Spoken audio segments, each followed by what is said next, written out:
It came from the agency, Fort Worth Police Department.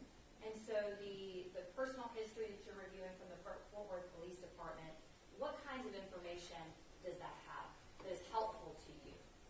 It basically provides just an overview of the person's background. It's information that they have provided to the department, the agency, on their various background issues, employment, any legal history, that type of thing. When you say they, are we talking about, in this case, it would be the information provided by the defendant to the police department? Yes.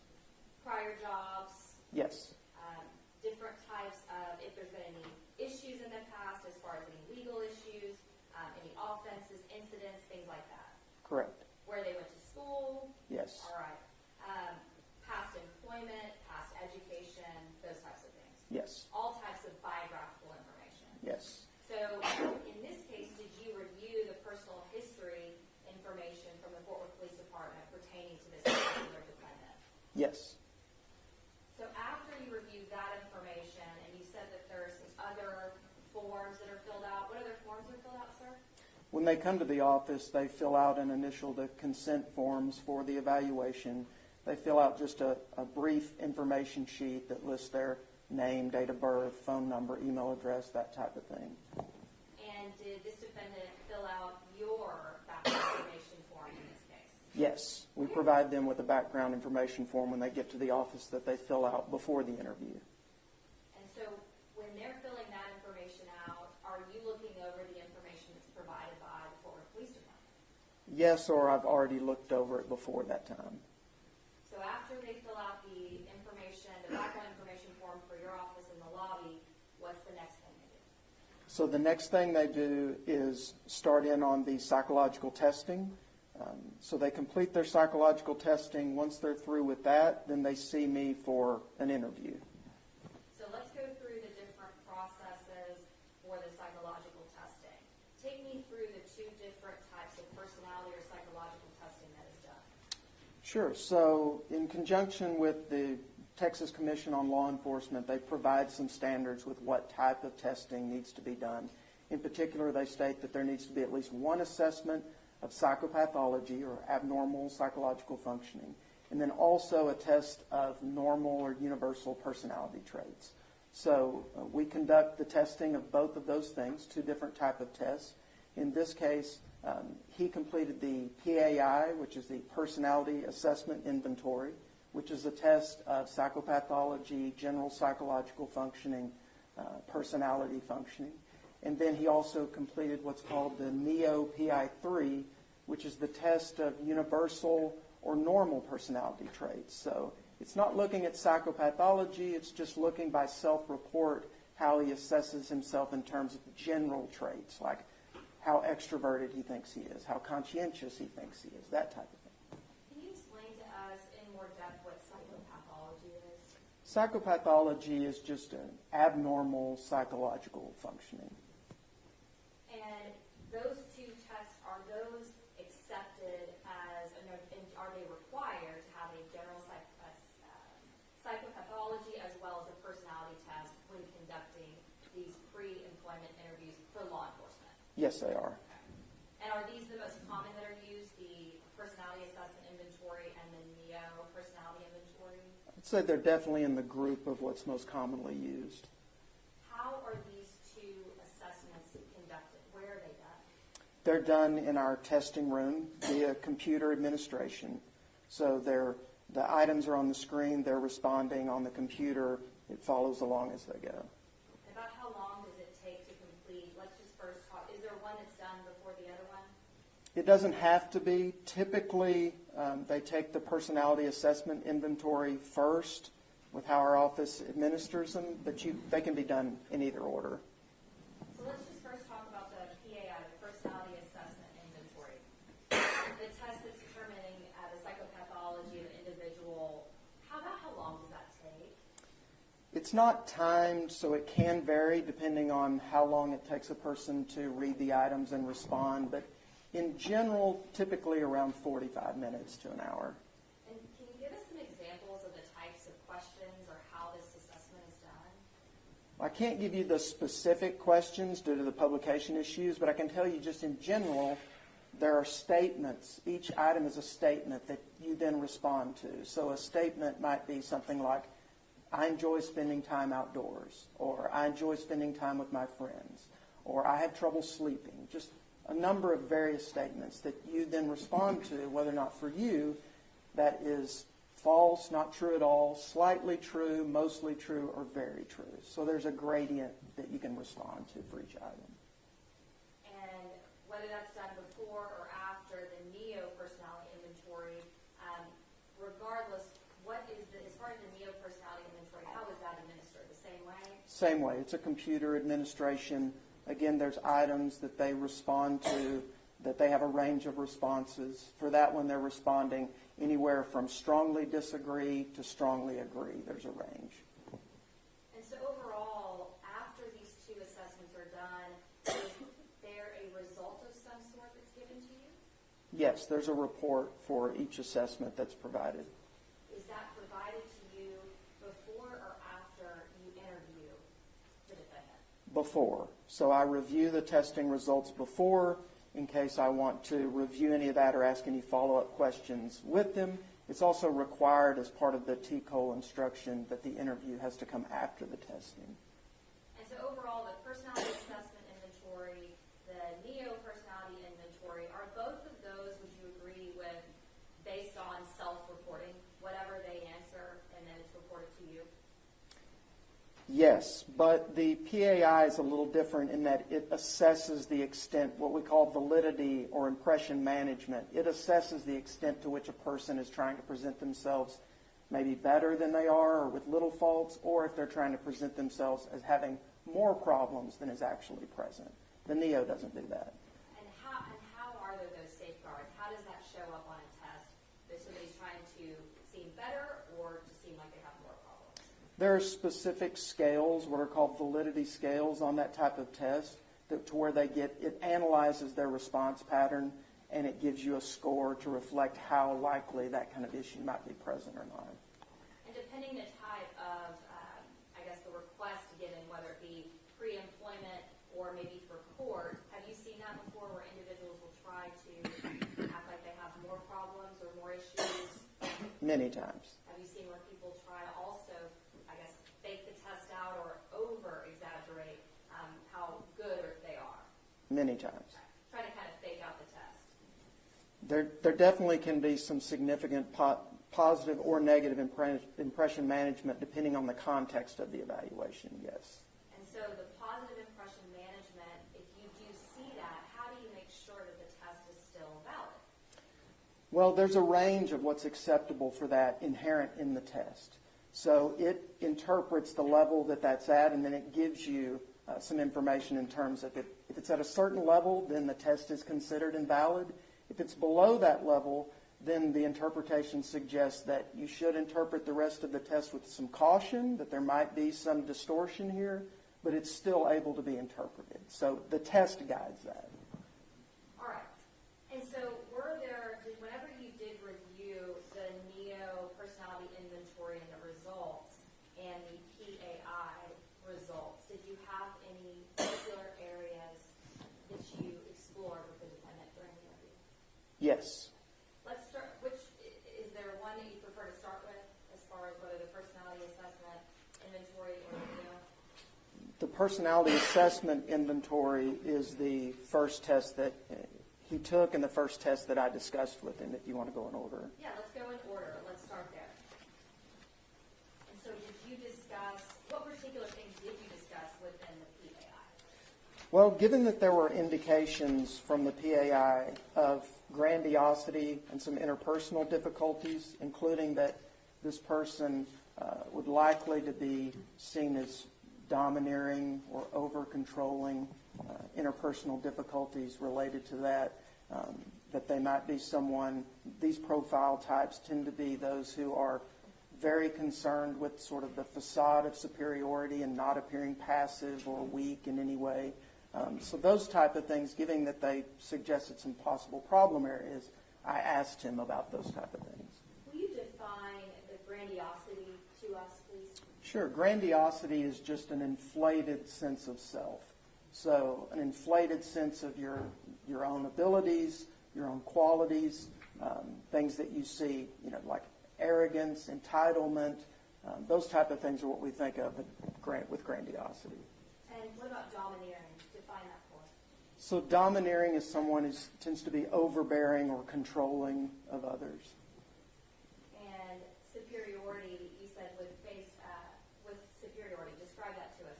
Can you define that more for me? Sure. So just again, it's the idea of having a very high opinion of yourself and being very concerned about appearing weak or submissive at all on the outside to others.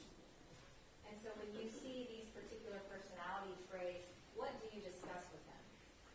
Well, I asked him a number of follow-up questions in terms of to try to get from his perspective how he saw himself in this way, his own assessment of his abilities, and how he would assess his interaction with others. And give me some examples of how you asked those questions. So I asked him to rate himself on a scale from 0 to 10, where 0 is the worst person possible, 5 is an average person, 10 is a perfect person with no flaws. I had him rate himself on that scale. And what was his result? He gave himself a 9. A 9 out of 10. Yes. Is that, in your experience, a higher rating than you typically see? Yes. And so is that consistent with what that particular personality test had assessed as being grandiose and having a higher inflated view of yourself? Yes. Did he indicate why he's not a 10 out of 10? He indicated that he would be a 10 out of 10 if not for what he categorized as some stupid things that he had done in the past to, as he described it, piss people off. And what other types of things did you discuss with him regarding this grandiosity portion of his personality test? Well, I asked him just in terms of any faults or flaws that he would see in himself or things that he felt like he might need to improve upon. He said he had noted on my form that his bad fault or flaw was chewing ice. And then when I asked him about are there any flaws or things you would like to improve upon or could improve upon, he indicated that he felt like he was too messy and he could be neater. I asked him if there was anything else that he might need to improve upon, and he said no. And your opinion is saying that someone's messy and chewing ice. Do you typically see people have more that they'd like to improve upon in their own lives? Typically, it's not out of the ordinary in this type of evaluation where someone is up for a job that they're not presenting you with everything negative about themselves, but I typically see a little bit more than this for sure. All right, and then what else did you ask him about in terms of the grandiosity we've been discussing? So I asked him just about various occupations or skills and whether or not he felt that he could do these things or not do these things. I went through a number, some of which he said he could do, some of which he said he couldn't. Things that he said that he could do was that he felt like he could fly a commercial airliner. When asked why he felt like he could do that, he said that he had played a flight simulator game when he was a kid. He said that he could teach an advanced calculus class. Things that he said that he could not do was that he was not qualified to be president. He could not perform brain surgery. He indicated that he could not teach an advanced economics class. But he could fly a commercial aircraft? Yes. From what you reviewed as his personal history, background, employment, education, did he have any pilot training? Not that I'm aware of. So based on the playing of those flight simulator games, he believed he could pilot an aircraft? That's the way I took it, yes. And is that consistent with somebody that has an overinflated view of themselves? Very much so. And their abilities? Yes. Okay. All right, so what's next? What else, as far as your evaluation, did you see and discuss with him? In terms of the testing, I did ask him, since there were some indications on there of this overbearing, over-controlling type of interaction with others, he said that he had never been told that he was too dominant or over-controlling or that he was impatient. He indicated that he is able to take charge, but he is also does just fine with being submissive to others. Basically reported that he had never had any problems or issues with that. Did that surprise you? Yes and no. I would say, given his grandiosity, I wasn't expecting to hear a lot from him that maybe painted himself in a negative light. But I was somewhat surprised that if that was his personality style, that he might not have ever heard that, at least from someone else, even if he didn't agree with it. All right. And so what else was discussed with him as far as the concerns that you saw on the test? The majority of my discussion with him in terms of concern of testing revolved around those two areas, his grandiosity and then his interpersonal style and difficulties that might result from that. That was the main focus of the follow-up from the testing, because those were the two main problematic issues. And when he talked about rating himself, and he would be a 10 with the exception of some stupid things that offended or bothered people, did he go through and talk about the specifics of what those were? He provided 3 examples, yes. Did you also, in reviewing his personal history from the Fort Worth Police Department, were some of those things mentioned? Yes. Okay. So let's go through those if we can. Tell me one of those things that he mentioned in the testing and in talking to you. So one of the things that he noted was that he had had an incident where he had gone into a fast... Yes.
Everyone may be seated. Ms. Diener, you may be seated. Judge, before we get into that, I want to be clear on the record. Our first objection here is that we had a motion to limit on these matters that was granted by the court before we began testimony in this case. The court instructed the state to approach the bench, let the court know before they intended to go into any of these matters, and they were preparing to go into it before they were interrupted with an objection, without approaching the bench, without giving the court an opportunity to rule on these matters. All right. Let's go. Ms. Diener. Okay, I was just asking you questions about the particulars of what was reported in the file, the personal history file from Fort Worth Police Department. Can you talk about the very first item? Sure. So the first thing that we discussed was related to an incident where he was in a fast food restaurant and he had an airsoft gun that was on his hip. Evidently, police were called and talked to him about that. He wasn't charged with anything, but was told that that wasn't a good idea. The next thing that he discussed, he said that it was about a year later. All of these occurred in his early 20s, he indicated. Was another incident with an airsoft gun where he and a friend were playing, shooting at each other in an area that was at or near a church or a residential area, near a creek. He said that there was a homeowner I guess that had seen them and had called police. Police had showed up and gave them a stern talking to, is the way that he described it in this personnel packet. And I had asked you earlier when you were outside the presence of the jury during the 705 hearing if you reviewed, and I actually think defense counsel asked you as well, if you had reviewed this background information with the Fort Worth Police Department, and you had answered yes, correct? Yes. And you also had shown in, I believe it was that's part of the psychological evaluation, is that you do an interview with him to discuss those matters, correct? To discuss matters of his history is part of it, yes. Okay. All right. And then did you also discuss with him a matter that pertained to him being a student at UTA? Yes. Okay, tell me about that. So he indicated, I saw in his packet that he had a history of assault, and so I asked him about that. He indicated that when he was in his early 20s, he was at a college library, that there was a girl that was flirting with him, that he said some things to her and then touched her, and then she filed charges, and that he had to pay a fine and complete a sexual harassment course or class.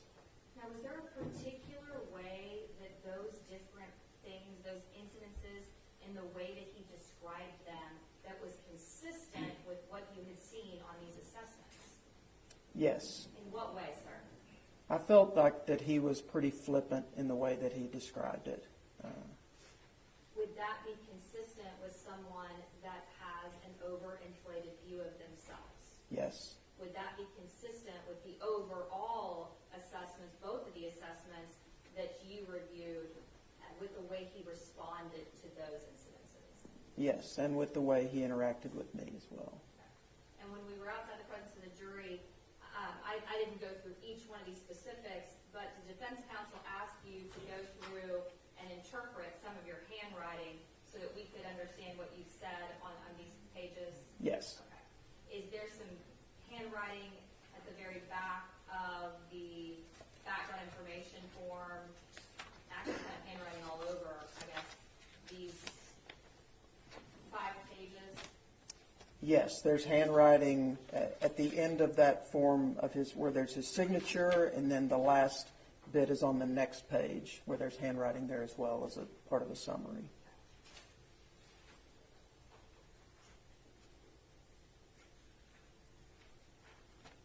Looking now here at the Fort Worth Police Department's background information,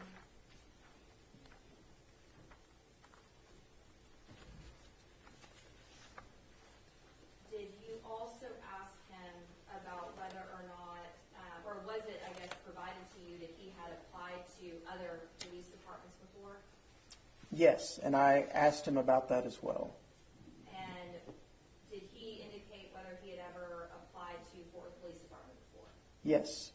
And what was the result of him applying to the police department before? He told me that he had applied in around 2014 or 2015, that he had passed a psychological evaluation, but that he had withdrawn due to concerns about his physical fitness at the time. And did you look through in the background information for Fort Worth Police Department whether he had ever applied to Reno, Nevada Police Department? Yes. And what was the result of his application to that police department? He failed the physical. Okay. And had he also applied to the Grand Prairie Police Department? Yes. And when was that? That was in 2016, I believe, per his packet. Okay. Was there also some information in this background form from the police department that he had been in trouble before for punctuality, being late to work? Yes. Okay.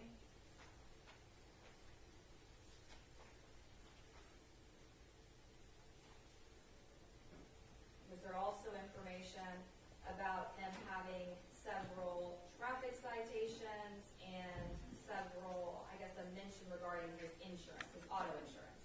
Yes. All right. Now, when you asked, or when you reviewed this background information, did he put the 2 instances with the gun and the incident involving UTA, are those both also in that background information? The information that he filled out for my office? No, the information he filled out for the Fort Worth Police Department. Yes. And is that also in the information that he filled out with you? Well, in the information that he filled out with me, he noted his assault. There was nothing that he wrote on his background form related to the incidents with the airsoft guns, but I did talk to him and ask him about that. And why was that important to you to talk to him about that? Well, just because they were interactions that he had had with law enforcement in the past, and that to assess his behavior and judgment at the time and what occurred.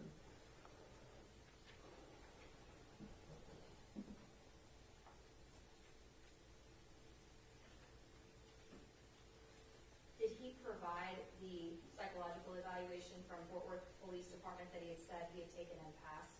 No.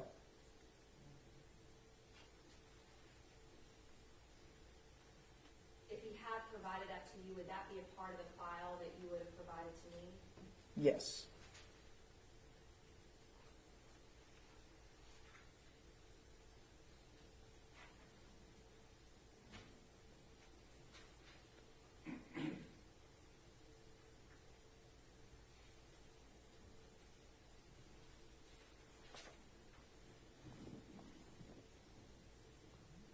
Did he indicate, we've explained this a bit, but I want to get a little bit more specific since we're outside the presence of the jury.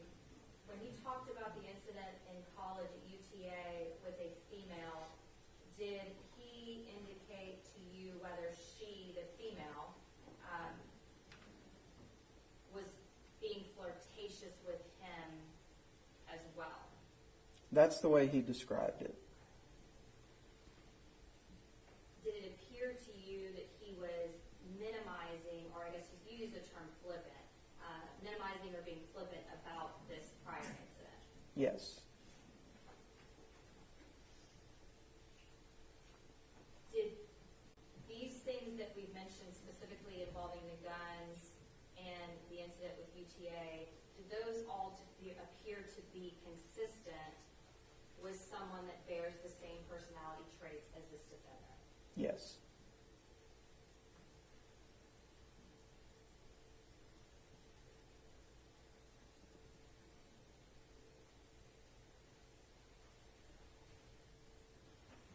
And Judge, for purposes of this record, since we're outside the presence of the jury, I wasn't planning on getting into him being late to work. I wasn't planning on getting into him losing his auto insurance or traffic citations for any, I think, speeding or wrecks. But I just wanted to flesh that out since we're outside the presence of the jury. But for purposes of this hearing, I'll pass the witness. Thank you. Mr. Gill? Don't have any additional questions, but I have some objections. Go ahead. Not only did the state violate the court's ruling on the motion in limine, but they're also attempting to get into matters that they did not provide to us in pretrial disclosure. Okay, let me hear about that. We were not provided any notice that there was any bad act involving an airsoft gun or being spoken to by the police or anything along those lines. So we would object to the state going into anything regarding that. Response? Also, I'm sorry, response? May I respond? Yes. You did. Yeah, specifically, we did, and I can go through, does Your Honor have a copy of our? I do not. I do not have the gym system up right now, so. And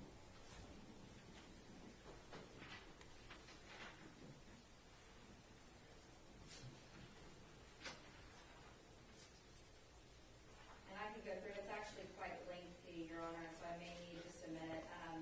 It's 13 pages. But I believe specifically I did go through and discuss in the 404 notice that was provided to defense back on April of 2022. And just to be clear also, so that you know, Judge, we actually didn't provide this into GEMS or e-file it for a particular reason. We had an agreement with defense counsel that the 404 extraneous notice would be provided via email and acknowledged. Then I wouldn't have a copy then, would I? That's correct. But I did go through and discuss the various traffic violations. Also, it's shown that he had committed the offense of assault in college. That's also mentioned. I talked about the receiving disciplinary action from employers, and I believe that we also discussed his, if you look for defense counsel, on page 12, it discussed him having, I discussed a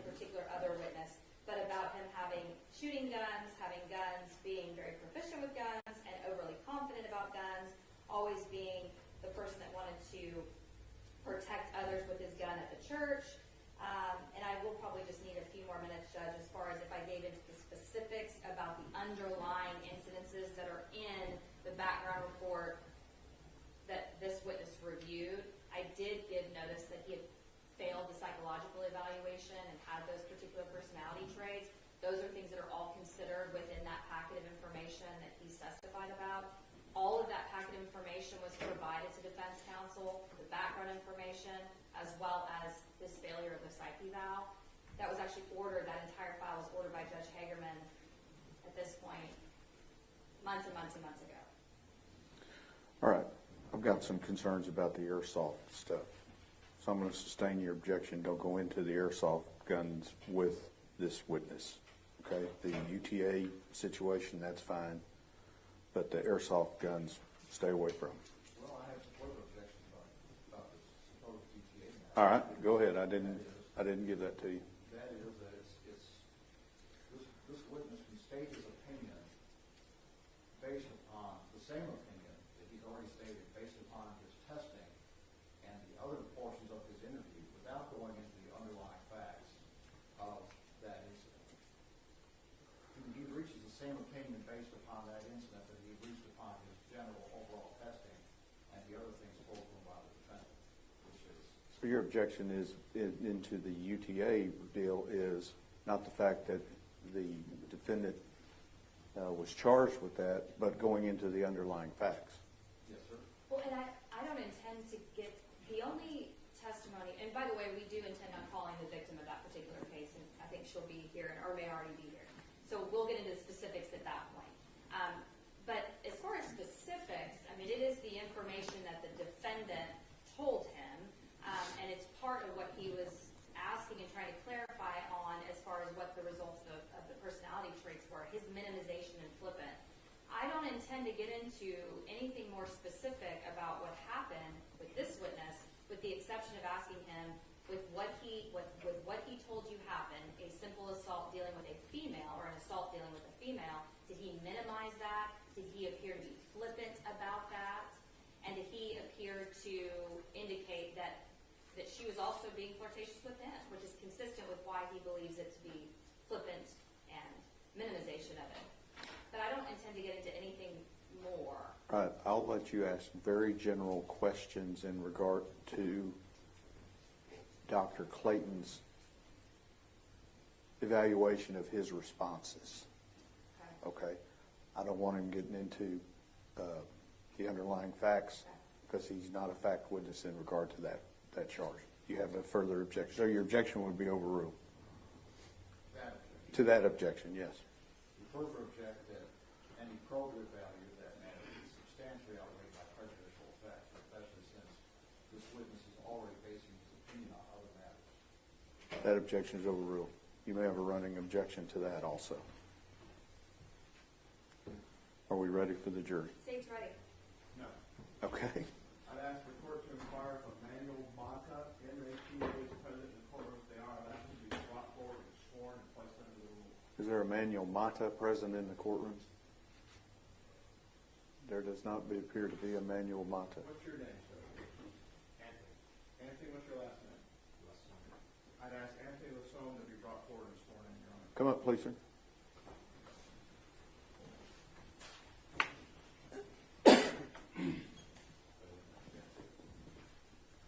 No, I need to swear in. Oh, I see. Okay. Now, you know what? Just come up to the rail. Just stand right there. Raise your right hand for me. Solemnly swear or affirm testimony given this cause to be the truth, whole truth, and nothing but the truth, so help you God? Would you tell me your first and last name and spell it for my court reporter, please? Anthony Lassone, A-N-T-H-O-N-Y. Last name is Lassone, L-A-Z, zebra O-N. You have been sworn as a witness in this case, and there is a rule of procedure in effect that says you cannot be in court while you're testifying, unless you're testifying. You're not to discuss this case with anyone else in anticipating of you being called as a witness. So if you'll remain outside in the hallway and do not talk to anybody out in the hallway. Do you understand? All right. Thank you very much. 1 second. I'll be back. Sure.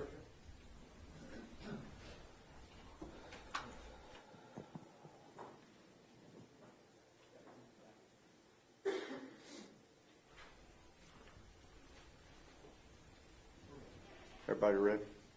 Seats ready. Let's go.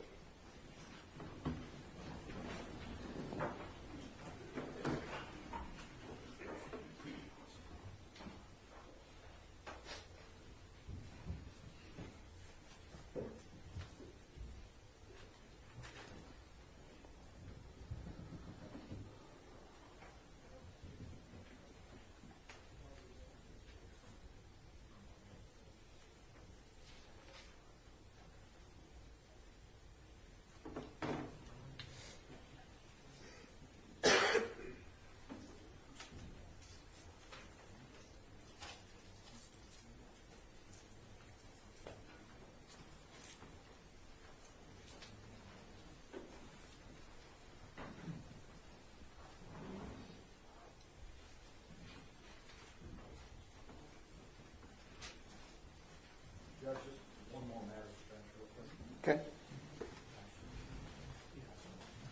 Everyone may be seated. Thank you.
Okay, I think before we took a break, I was asking you some questions about his minimization of his conduct. I want to ask you about the incident involving UTA. Just specifically, or actually more generally, did he seem to minimize whatever happened back in college to you? Yes. And did he appear to be, what was his attitude about it in general? I thought he was pretty flippant in describing it, minimization and flippant. Would that be consistent with his personality traits that you had seen so far? Yes, you would expect to see someone who's high in narcissism be quick to take credit, slow to take responsibility, that kind of thing. And that's kind of what I felt like I saw when he was talking about that. The jury's heard you refer to grandiosity, but the term narcissistic, that is a term that we haven't yet defined. Can you tell us what that means, sir? Sure. So and those two are certainly related, but narcissism has to do with not only a person's sense of self, so they have an overinflated sense of themselves and their own abilities, but it also relates to how they see and view others. So not only do they tend to have a high view of themselves, they don't tend to have a very high view of others or their opinions. They often have a low tolerance for disagreement.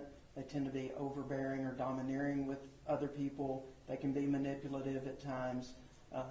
They certainly have an issue with taking in information that doesn't agree with them. In that way, their judgment and perception tends to be limited to their own ideas of reference.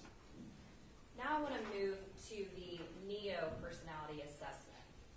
Did you also, well actually before we get to that, we talked earlier about the PAI validity scales. Was there some concern regarding this defendant's positive impression? Yes, he had what is categorized as a moderate degree of positive impression management. So not to the extent that would invalidate the test, but to the extent to where the test interpretation suggests that you need to take that into account, that there's likely some minimization that's going on here of any type of faults or difficulties. And so the results of that particular test may actually underrepresent the concerns in those areas. Correct. Because he has, I guess, overstated, or in his responses, that would have affected that particular section. That's correct. All right. Now let's talk about the NEO evaluation. Is there anything else in the PAI as far as in your report? No, the main things from the PAI that were noted we've discussed in terms of his grandiosity and interpersonal difficulties. And now let's move to the NEO evaluation.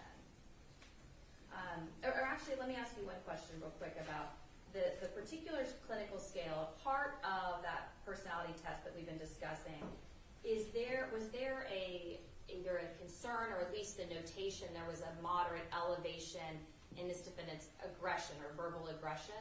Yes, that's part of the interpersonal issues that I was discussing before. He did have a moderate elevation on a scale related to verbal aggression. Can that be problematic if you are seeking employment to be a police officer? Very much so. Now, let's move to the NEO. Explain that to us. What were some of the findings regarding that particular test? So the NEO, again, it differs from the PAI in that it doesn't assess for impression management.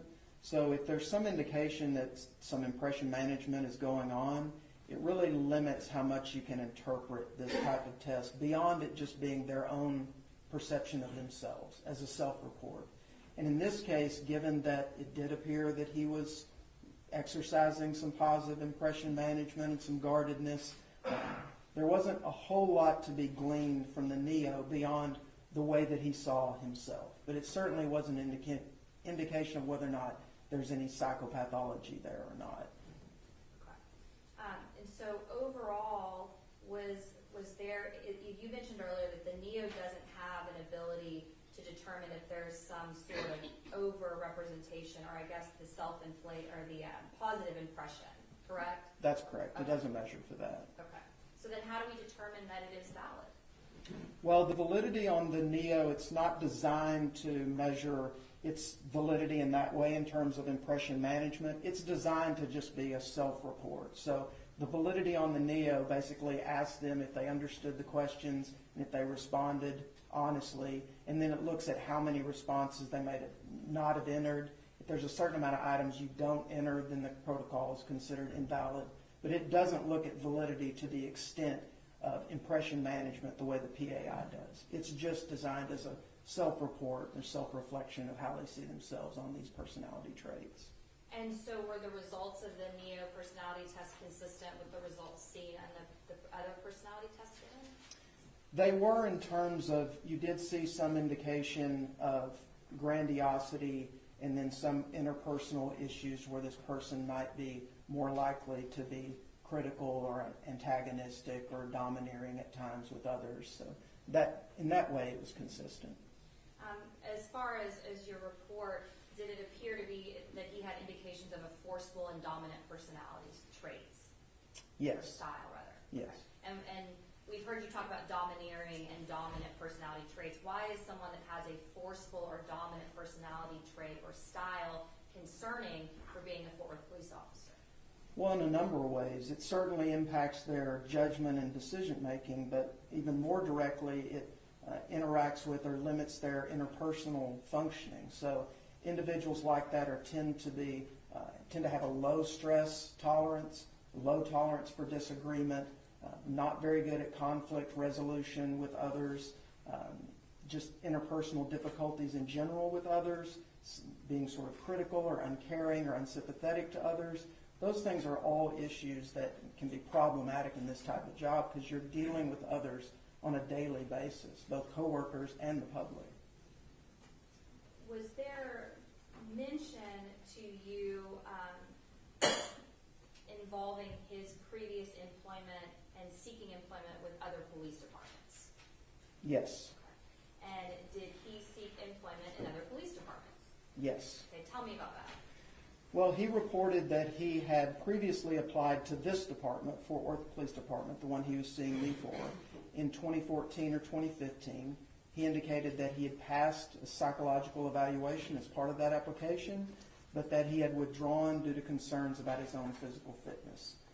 He didn't tell me about any others, but there were others noted in his packet, which included that he had previously applied with Reno Police Department and had failed a physical, and that he had also applied to Grand Prairie Police Department, but had withdrawn that to seek this position with Fort Worth.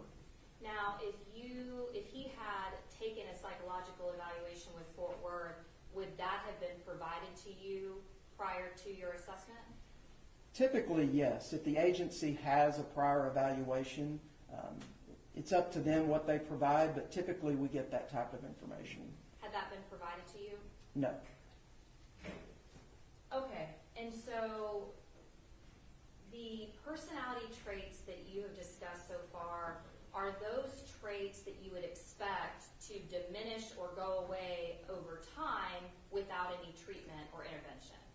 Typically, no. Why not?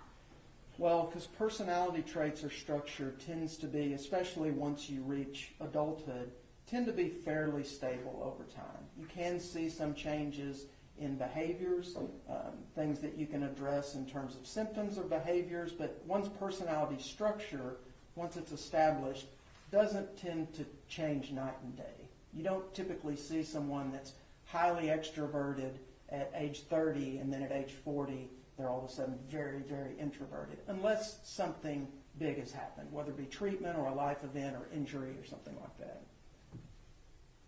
And the particular traits of the overinflated view of themselves, the forceful dominant personality, would that be concerning in terms of how they view, for example, a call when they're responding as a Fort Worth police officer, how they view the steps that they take?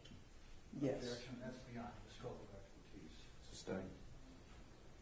And overall, what was your conclusion of this defendant's psychological evaluation?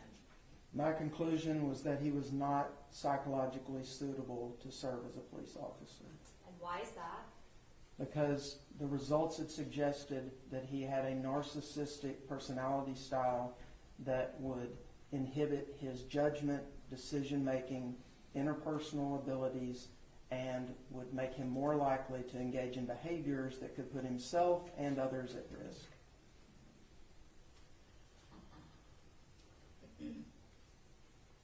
When we called you about this particular case and you learned that this defendant was involved in a criminal case involving the death of an individual, did you know what happens, or do you Judge, ever? we're going to object to this. This is something that wasn't disclosed to us previously. Let me hear the question. Do you know what happens to those after they take their psychological evaluation? No. Let me answer that question. No, I submit my report to the agency, and then that's typically the end of the process for me, unless they call and have questions. Would it be surprising to you that someone that bears these particular personality traits then is involved in this type of offense? No. Why not? Well, because again, the higher you are in narcissism, the more likely that you are to engage in things that maybe poor judgment, decision-making, problems interpersonally, overconfidence can impede their judgment.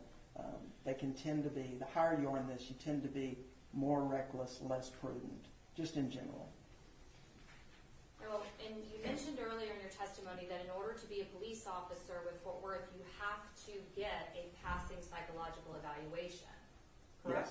Yes. And so, do you know how he obtained a passing psychological evaluation March of 2017. I mean, I would assume because I know the appeal process, but I don't have any records or haven't reviewed any evaluations or the procedure on that he underwent. When you just said appeal procedure, tell us what you mean by that.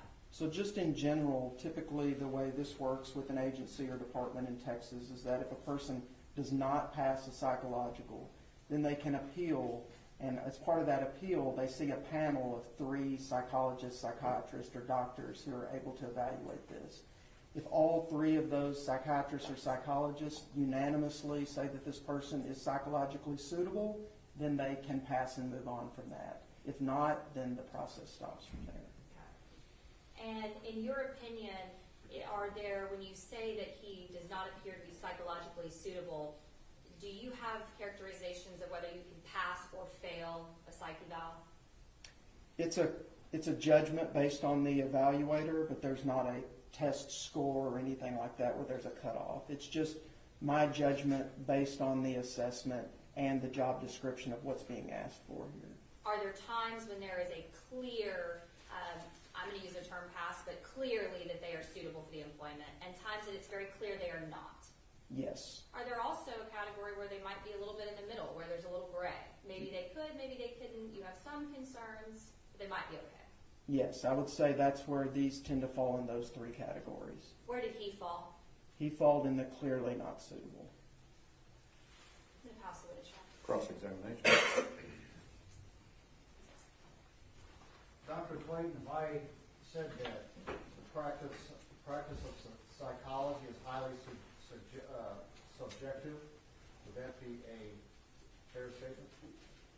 I think it depends on what aspect of the practice of psychology you're referring to, but it definitely involves, from my standpoint, it involves a clinical judgment that I'm making based on the evaluation, yes. And that's a subjective judgment, isn't it? Yes. There's not a measurement tool that you can use to evaluate someone's psychological makeup, is there? There's not anything like an X-ray that shows you one thing definitively. There's testing you do, interviews you do. From all of that, you try to form an informed clinical opinion, yes. And you make your living by examining people and examining situations and developing these opinions, isn't that right? Yes. And other psychologists do the same thing. Yes. And you know that if Aaron Dean became a Fort Worth police officer, that it was the opinion of 3 other psychologists that he was, in fact, fit for duty. Is that right? Yes. So 3 other psychologists reached an opinion different from yours. Is that right? Yes. And that would have been around the same time that you talked to Mr. Dean. Isn't that right? I don't know the time frame, but I assumed it was pretty close in time to when I saw him. And that appeal process is allowed because the Texas Commission on Law Enforcement recognizes that the decision and the opinions made by psychologists in this realm are highly subjective. Isn't that right? That's my understanding.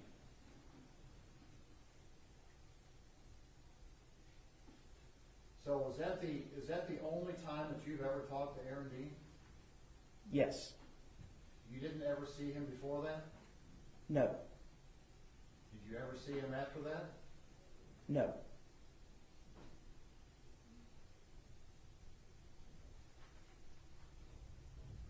You mentioned that there were a couple of statements that he made that were brought out by the prosecutor that you took note of, one of which had to do with the fact that he believed that he could teach calculus. Is that right? Yes, that he could teach an advanced calculus class. Did you know at that time that he has a college degree in physics? Yes. And that still seemed unusual to you, that he could teach calculus? Yes. Have you ever had a gun pointed at you? No.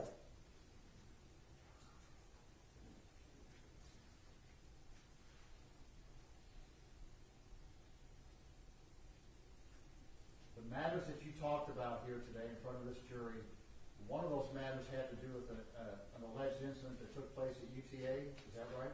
Yes. And that matter was brought to your attention in the packet that you received from the Fort Worth Police Department. Is that right? Yes. So the Fort Worth Police Department knew about an alleged incident at UTA. Yes. Is that right? So that was in the Fort Worth Police Department's packet of information, in their hiring pack that they would have had access to when they hired Aaron Dean, correct? Yes.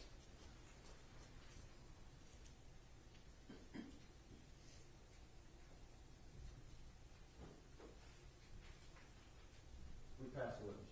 Redirect. Yeah, just 1 second. Yes, ma'am.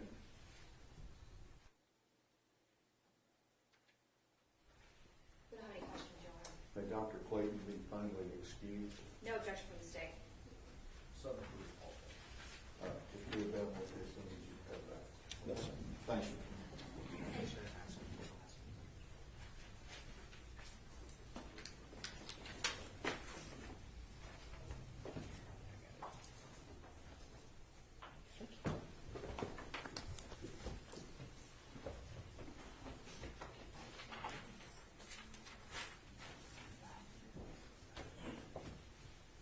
Okay, y'all have a short break that I give. So give me a few minutes, all right? Let's take about 15 minutes, see you in a little bit.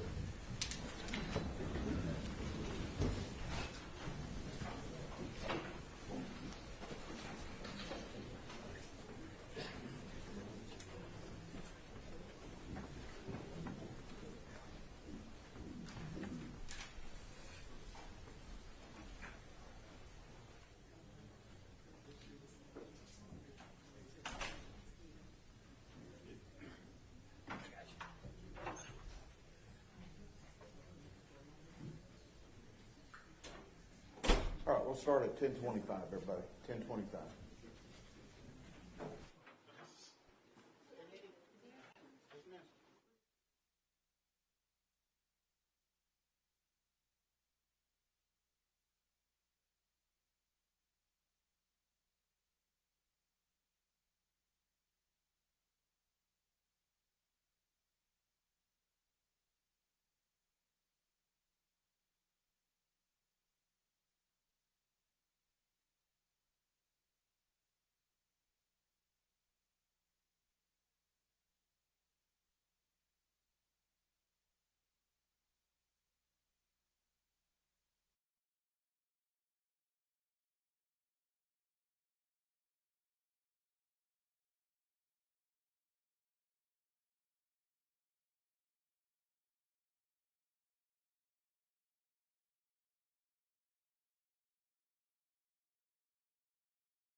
Yes, sir. Okay, that's it right here. There's a microphone right there. If you will just clip it on the lapel of your jacket for me.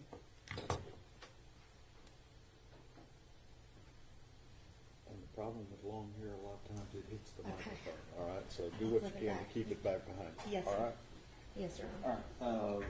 Mr. Smith, is this your witness? Yes, it is, Your Honor. Go ahead. Would you state your name for the record, please? Elizabeth Turner.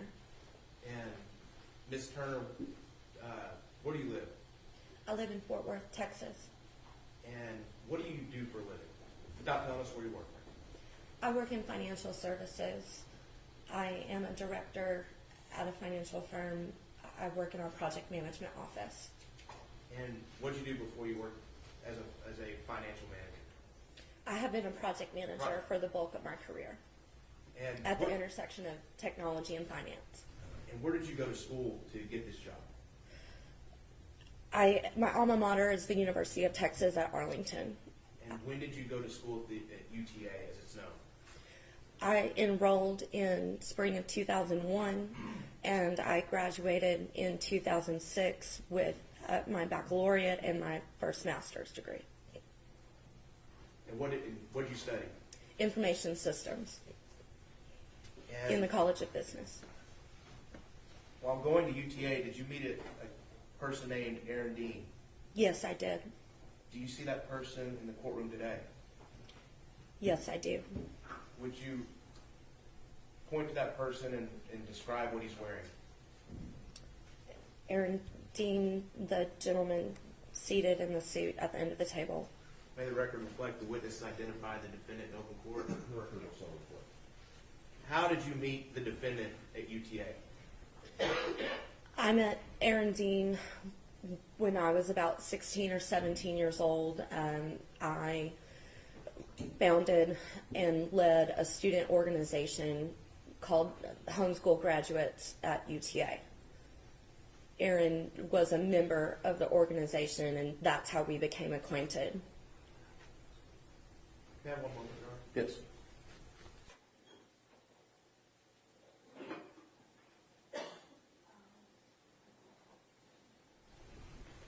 All right, so you were homeschooled growing up? That's correct.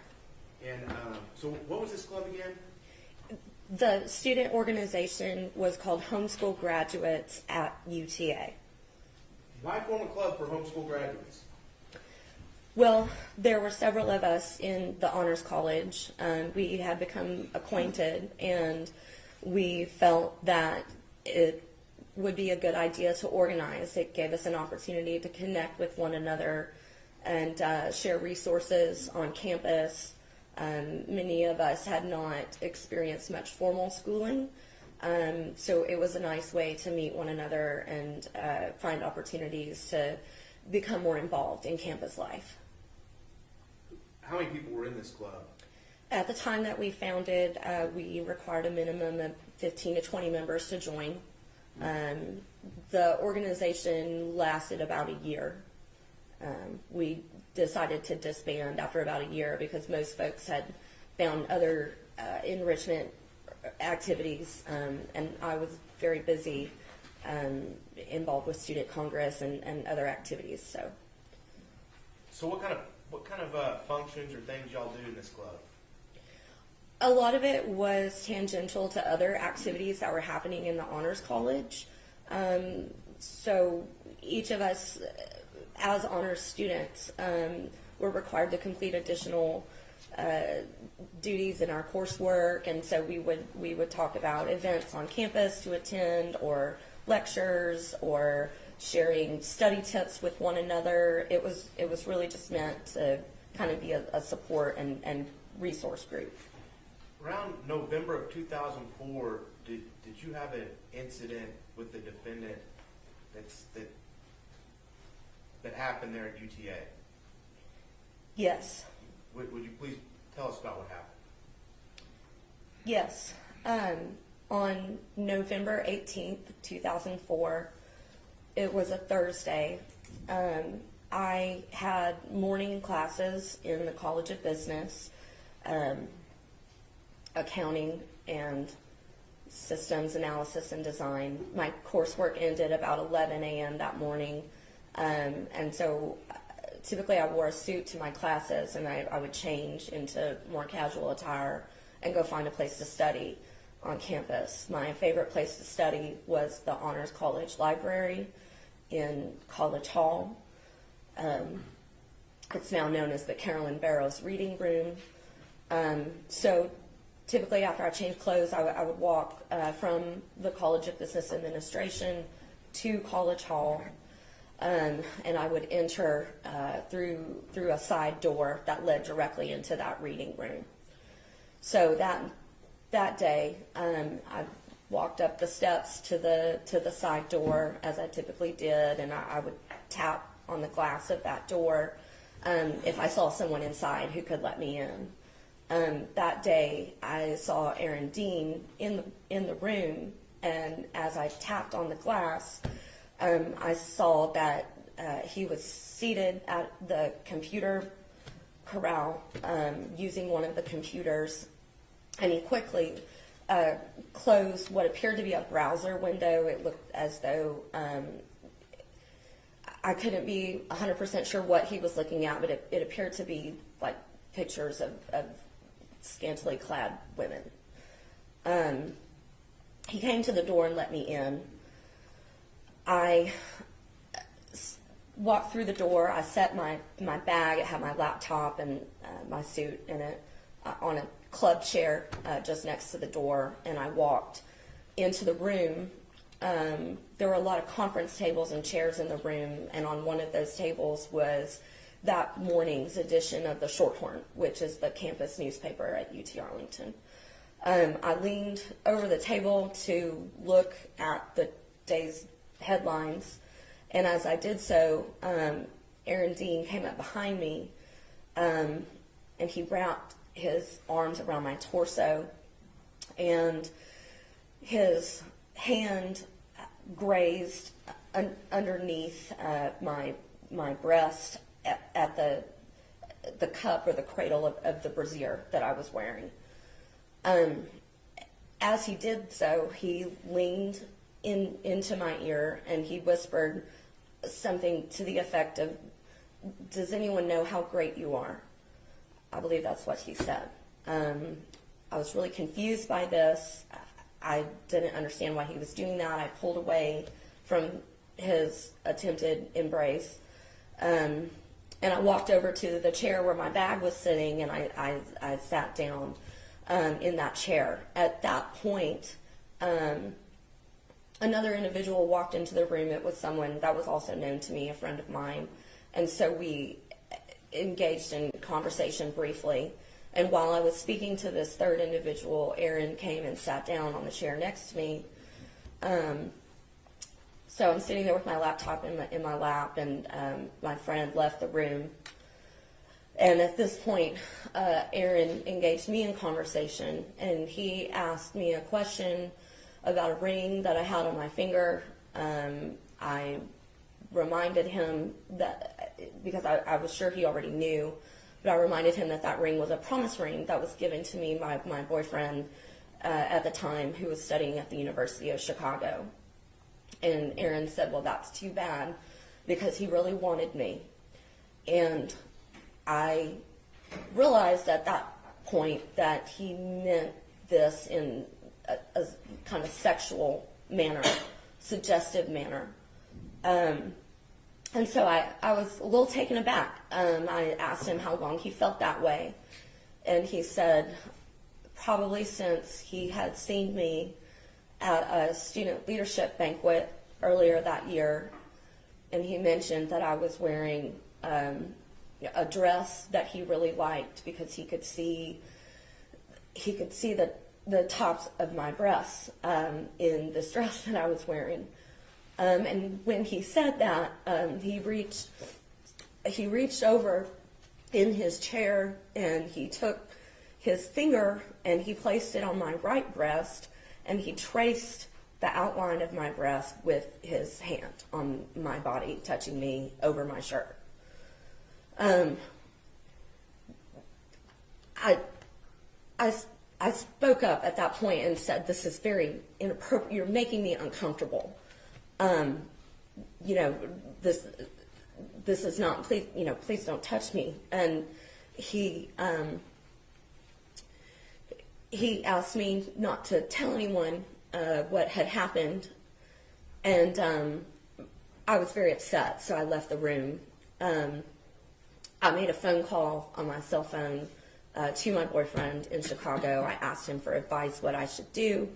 He suggested that I walk across the street to the student union, Davis Hall, and connect with an adult that I trusted downstairs in student leadership. And the adult that I trusted was Tammy Tucker, who was head of judicial affairs at the university.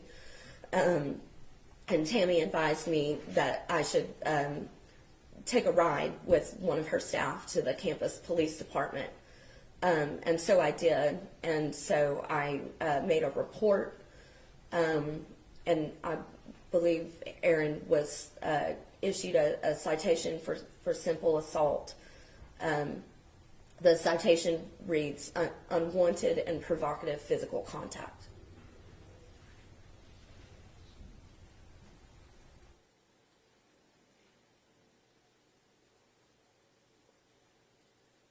Were you ever romantically involved with the defendant? Absolutely not. Did you ever flirt with the defendant? No. Had he ever shown any romantic interest in you before this incident? Not to my recollection. No further questions for the purposes of this hearing, Your Honor. Cross-examination. We don't have any questions for this hearing, Judge. I'm going to let her, you have objections? Yes. Yes. Go, oh, you know what, do me a favor. Unclip that microphone, and if you'll step back in the back hallway. Unclip my phone. Yes, sir.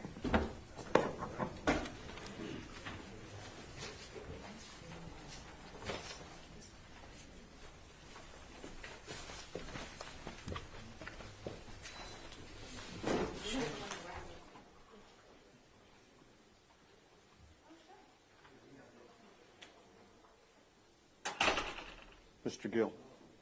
First of all, we object that we were not given any pre-trial notice that this witness would be testifying. We don't have any notice that this man would be testifying here today. That objection is overruled. We further object that a jury would not be able to believe his testimony beyond a reasonable doubt. That objection is overruled.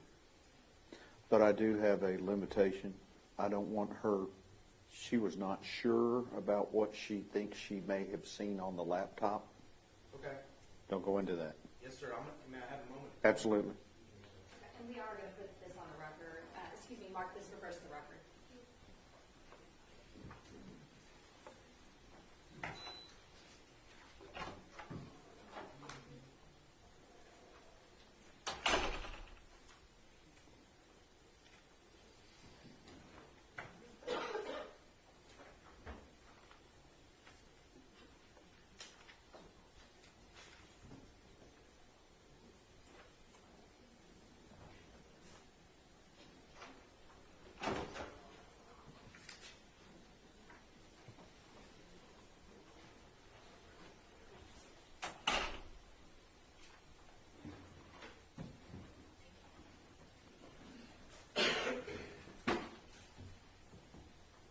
Making you get your steps. That's fine. Put that back on you. Okay.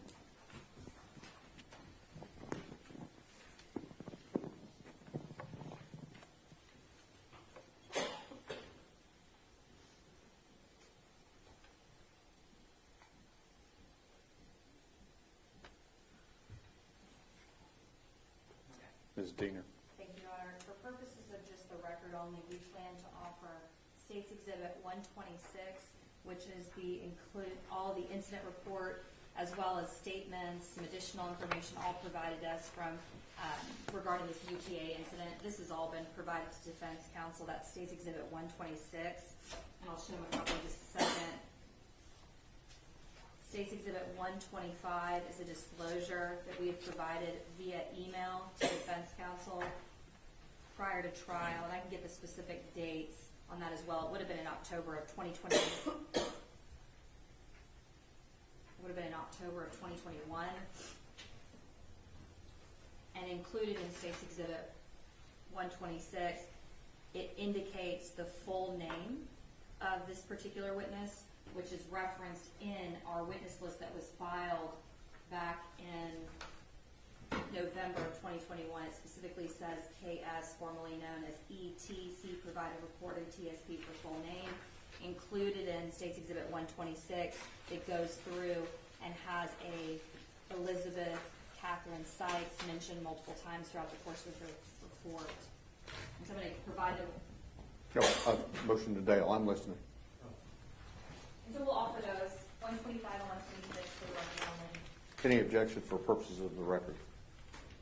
Your Honor, no, but if we could clear up so we can find it in text share, if the state can tell us what the file name is in text share for the document that they're marking, so we can compare it to the court's file mark copy of 3914. All right. This is back to the Mr. Lane with the paper files. We're trying to make sure we have everything. Understand. So for purposes of the record, 125 and 126 are admitted right now, and we can work on the text share issue as we go throughout the day. Okay? Well, yes and no, Your Honor. Yes, we can, but if it wasn't, I'm just trying to make sure, I take your word that it's turned over, I'm just trying to find it in here, Okay? and when it was turned over, with an exact file name, because if you search the acronyms UT or UTA, that's not it. All right, Mr. Smith's looking at it right now, so hang on just a minute. Your Honor, I brought copies in triplicate, if that would be helpful. We're talking about other stuff, don't worry. Understood. And for purposes of 125, that was an email provided to defense counsel. That's a disclosure that has been provided. It may also be in TSP as far as the emails, but it is an email.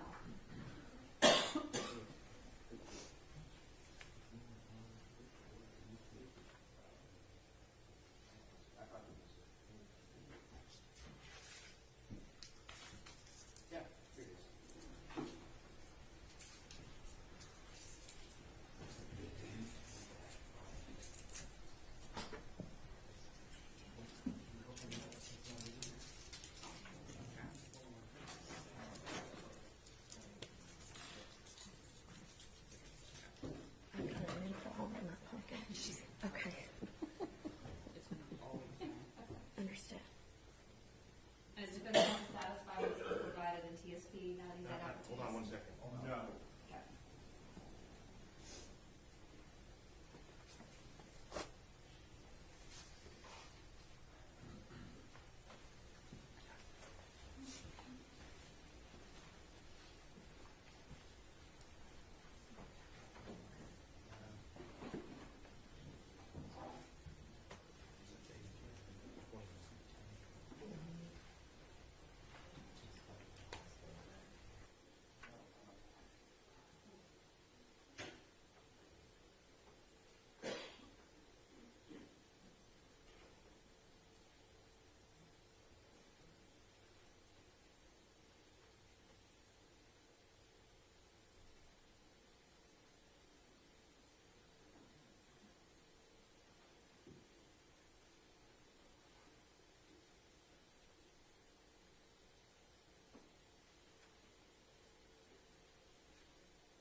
That was on October the 26th of 2021.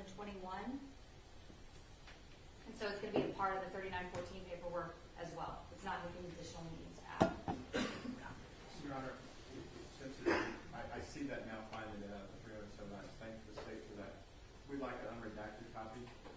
We don't have one. This is the information that was provided to us by UTA. Law enforcement agency in Tarrant County, they're submitted as a law enforcement PDF. They're the chief law enforcement officer of the county. This is another ORI that's under the state. The defense doesn't have access to it. We ask for an unredacted copy. Oh, just to be clear too, we actually got it from this particular witness. We did not get it via subpoena or through law enforcement. It was provided by this witness because she kept this part of her file, and so that was what was provided to her. We've never asked for a redacted copy of it from law enforcement, nor have we been Well, does it exist? I would have to go inquire, Judge. I can't speak to whether it does or does not at this point. This is all that we have at this in our possession, but I can certainly. Mr. Gill? Under Kyle versus Whitley, Judge, the state is required to make a diligent inquiry of law enforcement on these matters. Apparently, they haven't done so. All right, check with UTA, see if they've got an unredacted copy. Do we have another witness that we could use, that we could do while y'all are working on that?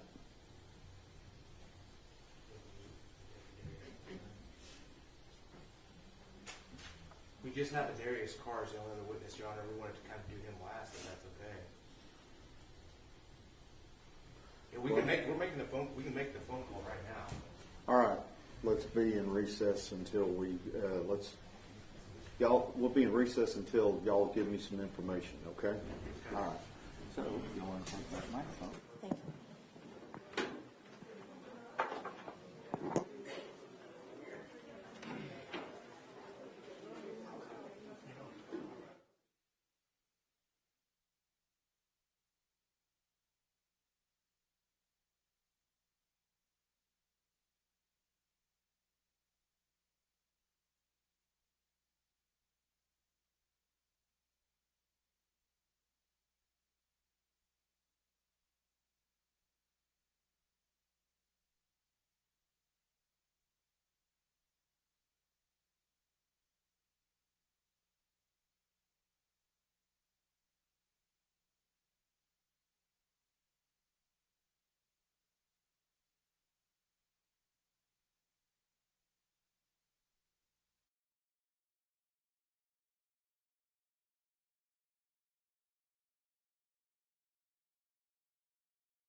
Everyone may be seated. All right, I know there's some matters we need to place in the record, so Mr. Smith, go ahead. Your Honor, at this time, we offer State Exhibits 127 and 128 for the record. 127 being an open records request from Investigator Mo Brown with the Tarrant County DA's office asking for information about this witness. And this was opened in October of 2021 to the defense. And then also, State Exhibit 128 is a record request from the City of Arlington for any information on this Class C ticket, which has also been open to the defense since October 2021. We did not get the City of Arlington did not have any records whatsoever for the ticket that was done in 2004 for this office. For purposes of the record, any objections to 127 and 128? Just a clarification, 127 is not an open records request from the district attorney's office. It's a response back. It's on UTA letterhead. And 128 is an email. It looks like, well, I don't know, it's not, it's a document. Whether it's an email or not is uncertain based on the format that it is. It's a web printout from some screen. It's page 1 of 3, but we only have one page here for State 128. Well, I'll let them in for purposes of the record. So is the state maintaining that you've made diligent search to try and find this document and that there has never been a response or any type of response to your request? We've never had a response for what? Okay. And Your Honor, just for purpose of the record, our investigator, Marvin Brown, on October the 13th of 2021 at approximately 9:50 in the morning, made an open records request to the City of Arlington, the city attorney, for some information regarding the November 2004 assault incident due to the City of Arlington Municipal Court observing the defendant's information in their system. They had no citation information. So based on that, our investigator did the following open records request. And then he also, on the same day, a few hours later, emailed the University of Texas at Arlington with a public records request for information pertaining to the November 2004 assault incident involving this defendant. He then uploaded the public response to TSP, and then as well as that additional document. So those have all been uploaded, but just for purposes of the record, to understand the context, it was our investigator that was requesting those items. And this is the information that was provided to him. Judge, UTA has its own law enforcement agency. It has its own ORI. The request that Investigator Brown, Chief Investigator Brown, made was to the university, not to the law enforcement agency. And then he also made the second exhibit was a request to the City of Arlington, which is a separate law enforcement agency. And at the time of this event, 2004, UTA had its own police department. The request and the due diligence under Kyles versus Whitley was not done because they also had the ability to issue grand jury subpoenas during the investigation or court subpoenas once the case was indicted, and they've done none of that to fulfill their duties under Kyles versus Whitley. All right, I'm going to overrule the defense's objection, and we're going to proceed. Can we have a line objection, Your Honor? You may. We ready? State's ready. Yes. Okay. You may say anything.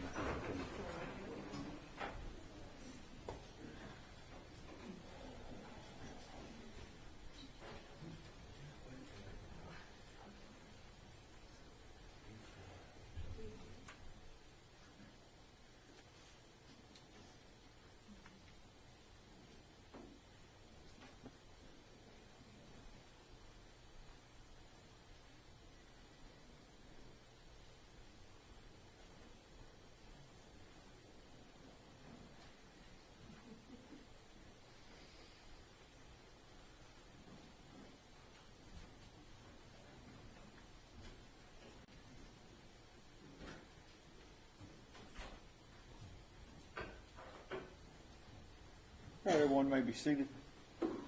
We are ready to proceed. Ladies and gentlemen, this witness has been previously sworn to testify truthfully. Mr. Smith? Would you introduce yourself to the jury, please? Yes, my name is Elizabeth Turner. And Ms. Turner, in what city do you live? I live in Fort Worth, Texas. And without getting into where you work, what do you do for a living? I work in financial services in a project management office. what do you do is in a project management office dealing with financial services? I lead projects and initiatives related to technology and finance. How long have you been doing that? I've been with my current employer for 8 years. I've been working as a project manager in the intersection of technology and finance since I was 19 years old. Did you graduate college at 19? I graduated college at 20 with a baccalaureate in information systems. It was an honors bachelor's degree, and a master's of information systems with a concentration in project management from the University of Texas at Arlington. All at 20? That's correct. So when did you start at UTA? I enrolled at the age of 14 in the spring semester of 2001. Tough going to school at 14? Going to college at 14, I mean? It was an experience. So what'd you do before you went to college? Where were you educated before then? I was homeschooled. So whenever you got to UTA, were you a part of any clubs? Or did you create a club? Yes, I was very involved in campus activities. I served as a member, multiple terms, as a member of Student Congress. I was a university ambassador, was vice president of the Spirit Team, vice president of the Association of IT Professionals, and I also created a student-led organization called Homeschool Graduates at UTA. Now, in November, don't give me the date, but what year were you born? I was born in 1986. 1986.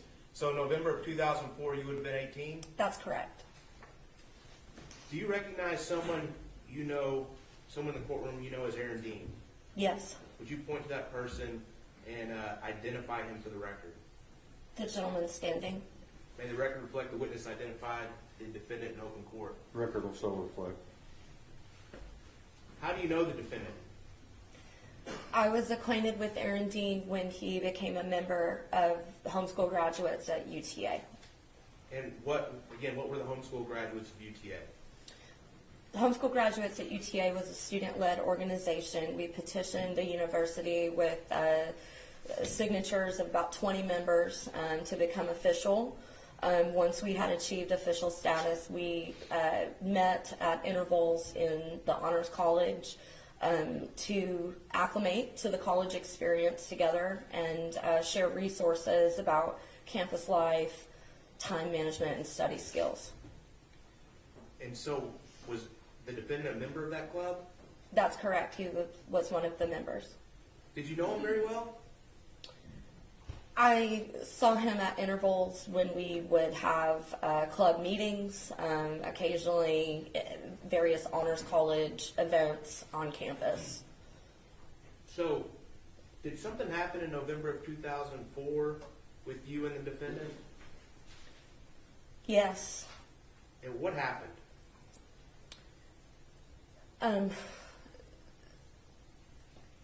On November 18th, 2004 was a Thursday, and I had finished my accounting and systems analysis and design courses about Non-responsive. Sustain. Let's keep the question and answer. You got it. So what class did you just finish? I had just finished my accounting, principles of accounting and systems analysis and design. And what did you usually wear to that class? What type of, did you dress up for it? I typically wore a suit to my classes in the College of Business. And so what did you do after that if you typically wore a suit to class? After class, I changed into a hoodie and sweatpants, and I headed over to the Honors College Library to study. And what's that Honors College Library now called? It's called the Carolyn A. Barrows Reading Room. It's in Suite 100 of College Hall. And what kind of place is this?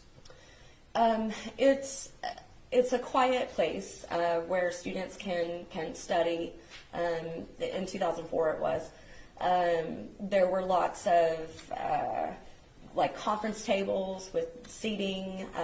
There was a corral with about 2 or 3 computers at it that students can use, and there were a couple of club chairs facing a wall of bookcases which housed all of the honors theses from each of the honors students before they graduated. When you got to that reading room, was there anyone else there?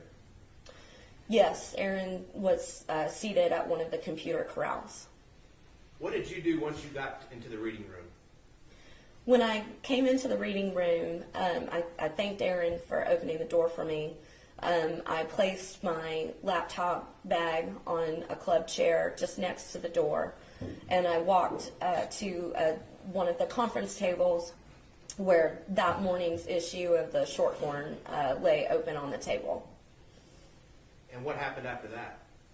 When I walked over to the table to look at that morning's Shorthorn and just skimmed the headlines, Aaron came up behind me and wrapped his arms around my torso. His left hand kind of skirted the cup of my brassiere, and he leaned into my ear and whispered, "Has anyone ever told you how great you are?"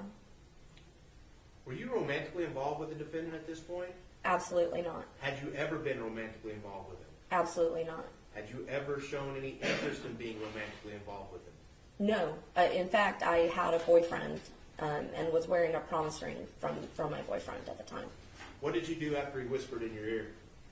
I broke away from his embrace and I walked over to the chair where my belongings were, and I took a seat in the chair to pull out my laptop and put it in my lap. At that same time, a friend of mine walked into the room, and so I began a short, casual conversation with that person. Did that friend stay in the room for long? No, we briefly chatted. They actually asked about my boyfriend, so we talked about plans for William to come visit over New Year's Eve. And what happened after that conversation with your friend? While I was talking with my friend, Aaron came and sat in the chair just adjacent to mine. And when the friend left, Aaron began to ask me questions about the ring I was wearing and about my boyfriend. What did you tell him about the ring you were wearing? I indicated that it was a promise ring because William and I were dating long distance, and it was just a token of our relationship at the time. And did he have a response to that? Yeah, he said that was too bad because he really wanted me. Did anything else happen after he said that? I mean, when he said that, I was kind of taken aback because we had literally just been talking about my boyfriend and how much I cared for him and him coming to visit me and me wearing a promise ring. So I asked him how long had he felt that way, and he said that probably since he had seen me earlier in the year at a student leadership banquet. I was wearing a dress that he described as a really great dress because he could see the top of my breasts. And while he said that, he took his finger and touched my right breast and traced the outline of the breast with his hand. So touching my body over my hoodie that I was wearing. What'd you do? I was deeply upset. I was, again, very taken aback. I told him immediately that he was making me uncomfortable and asked him not to do that. And did he stop? Yeah, he pulled his hand away. He asked me not to tell anyone what had happened, and I grabbed my bag and I left the room. Where'd you go? Well, I was very upset. I believe I had started to cry. I actually took my cell phone and called my boyfriend in Chicago to ask what I should. The question was, where did she go? Okay, so you talked to your boyfriend on the phone. Did he console you? Yes, he suggested that I go find an adult that I trusted. Objection? Just try and answer the question yes or no if it calls for a yes or no answer, okay? Understood. Thank you, Your Honor. Mr. Smith? What advice did he give you? My boyfriend suggested that I find an adult on campus that I trusted, and given that I was just outside College Hall, he suggested that I go across the street to the student union and find someone in student leadership. Who did you find in student leadership? I went down to the basement and spoke to Tammy Tucker, the head of Student Judicial Affairs. And did you know Tammy Tucker? I did. I was familiar with her because of my student leadership activities. Did you trust her? Yes. Did you trust her advice? Yes. After talking to her, did she give you some advice on what to do next? Yes, Tammy suggested that I take a ride with a member of her staff to the campus police department where I could leave a report. Did you make a report with the campus police department? Yes, I did. I gave a verbal report. I made a written statement regarding the event, and I also signed a separate statement regarding feeling offended by his disregard for my personal boundaries. And as a result of that report, what happened? I believe Aaron was either arrested or issued a citation, and I believe he pled no contest and paid a fine. No further questions, Your Honor. Pass your witness. Cross-examination. Commissioner, did you say something about filling out a witness statement or a personal statement? Yes. Judge, we don't have a copy of that. Let's state have a copy.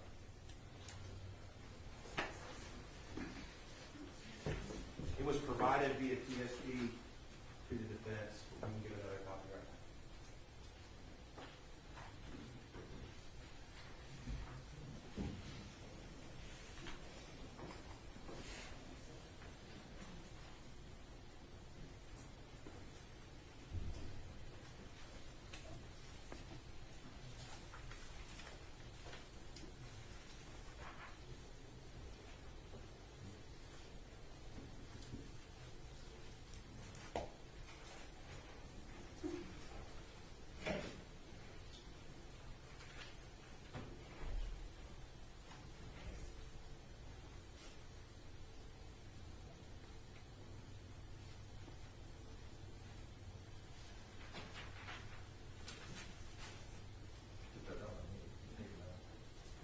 I'm letting you look at it.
Your Honor, for purposes of the record, this was provided to the defense on October 26, 2021.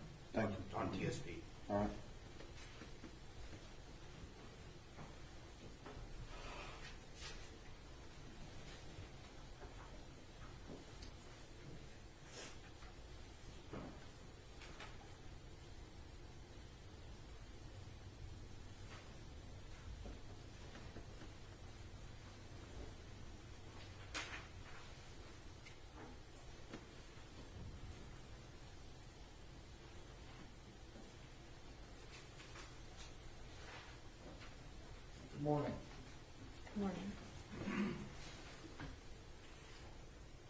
say that this event occurred in November of 2004? Yes. Is that right? So approximately 18 years ago? Yes. That's right? That is correct. You were 18 years of age at the time, That is correct. and Aaron was around the same age you were, isn't that right? I believe he was a 19-year-old sophomore at the time. Okay, so is that an age that's somewhere around the age of 18? It is over 18. It's around the age of 18? It's a year older than 18. And this, you were in the an honors library at the time? Yes, the Honors College Library. And is there a certain select group of students that are allowed to get into that honors library? Honors College students typically use the library.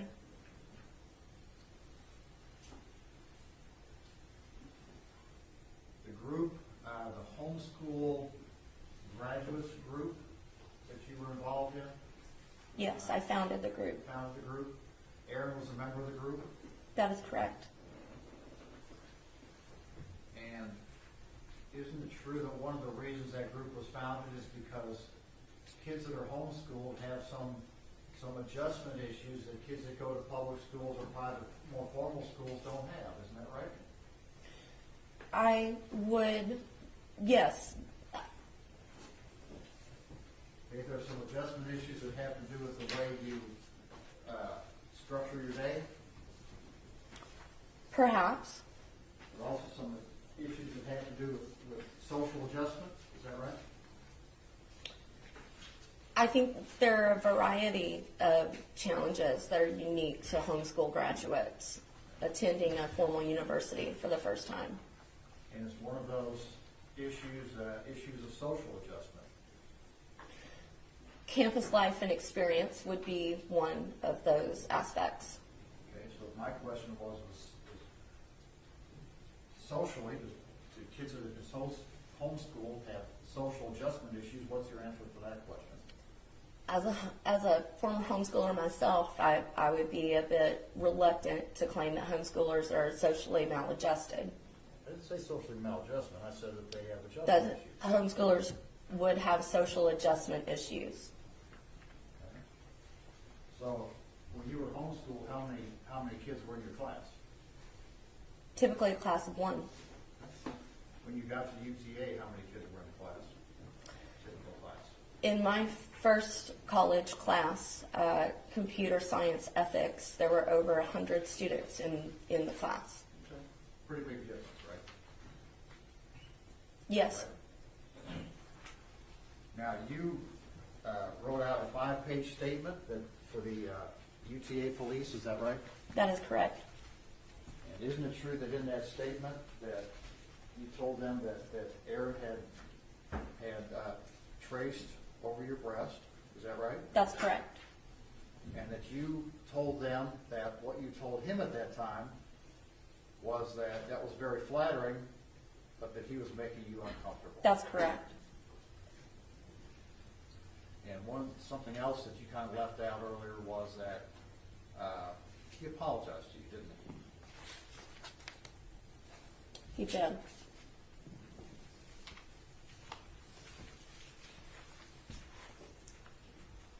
Have we passed it? Read the record. No further questions, Your Honor. May Ms. Turner be excused subject to any potential recall? No objection from the state. You may. 90 minutes. Thank you. Thank you. Thank you.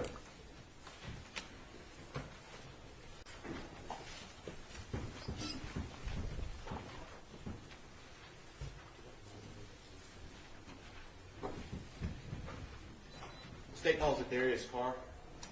Carr, come up.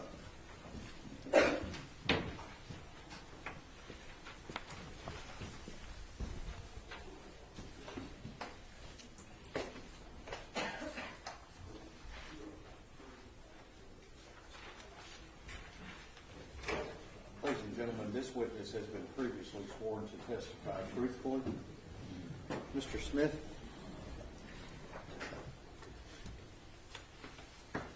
Would you introduce yourself to the jury, please, sir? My name is Darius Carr. I'm Atatiana Jefferson's Older brother. I'm sorry, I think we were working on the microphone. Could you do that again, please, sir? My name is Darius Carr. I'm Atatiana Jefferson's oldest brother. Darius, how are you currently employed? I'm currently active duty military station in San Diego, California. Okay, you talk real fast, so Slow down. slow down, all right? What do you do for the Navy out in San Diego? My current job, I drive the small boats and the big ships. How long have you been in the Navy? I've been Navy 15 years. Where all have you been stationed?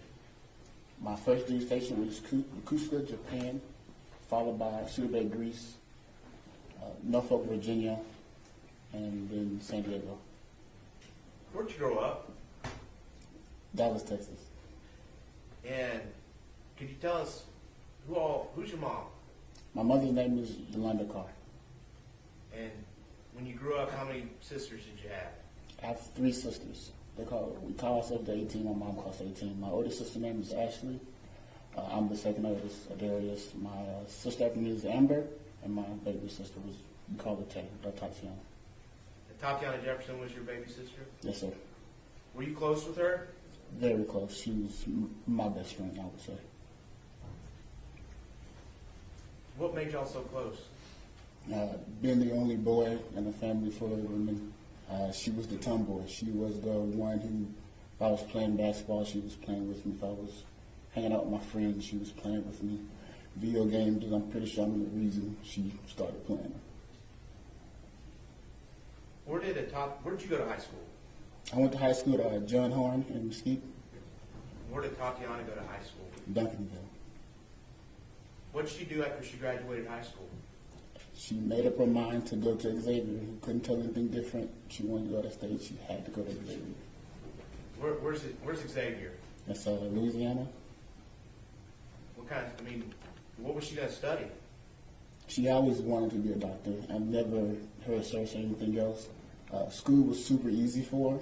I was almost jealous. I was a BC student. She was always straight A's, kind of flawlessly. Why did she want to be a doctor? She got diagnosed with diabetes, preteens, and she wanted to cure it. Do you remember when she graduated from Xavier? I don't remember the year exactly. How many years before she was shot did she graduate from Xavier? Do you remember? So 2 or 3 at the most. After she graduated, where did she move to? Moved back home. Helped mom out. Was that back in Dallas? Mom had bought a place in Fort Worth. And again, what's your mom's name? Yeah, London Carr. And are we talking about that same house that you've been in the courtroom for this entire trial, haven't you? Yes, sir. Is it the same house that we've seen pictures of? Yes, 1203 East Island. And why'd you move back with your mom? Mom was having some health problems. Amber was having health problems, and she was just at home helping out while she saved money. Okay, so what kind of health problems was your mom having? Heart problems, which apparently passed on to Amber. And what kind of health problems was Amber having at that time? Heart problems as well. So how many kids does Amber have? She has 2 sons, What are their names? Zion and Zayden. Zion and Zayden. So where was Zion living while your sister Amber was sick? Amber got sick first, so Zion moved in with Mom, and then Mom got sick, so Tay covered down to help out. So when you say Amber got sick, did she get sick and go somewhere else, or? She went to the hospital, so she couldn't watch us. And then when Yolanda got sick, your mom, where did she go? She went to the hospital as well. So when we go back to October of 2019, both Amber and your mom, Yolanda, were in the hospital? Yes, sir. And so who was taking care of Zion? Tay. Tay was taking care of him full time. Full time, taking care of her nephew. How did you find out that Atatiana had been shot? I want to say the next morning, I remember being in the kitchen cooking breakfast for my pregnant fiance at the time. I got a call from my big sister, Ashley. I knew Mom was in the hospital, I knew Amber was in the hospital, so I kind of figured it was a call by one of them. She answered the phone, and she just told me up front, I don't know how to tell you this, but Tay is gone. I remember not believing it for a little while. I had to call my command and let them know I was going on emergency leave. Bought a ticket and flew straight to Texas. What was it like when you got back to Texas? Very different. We had to fact find and figure out what happened because we didn't know anything. We couldn't have her body or remains. Planned a funeral. Mom was ailing, so we couldn't really help her. Did y'all end up having a funeral? Yes, sir, we did. It's a big funeral? Yeah, pretty big. Good service? Yes, sir. Was your mom, Yolanda, able to be there? No, we tried many ways and tried ambulances and air, and we knew if we moved her from the hospital, it wouldn't be the best interest for her. Is Yolanda with us today? No, sir. What happened to Yolanda? She died exactly 90 days after taking it.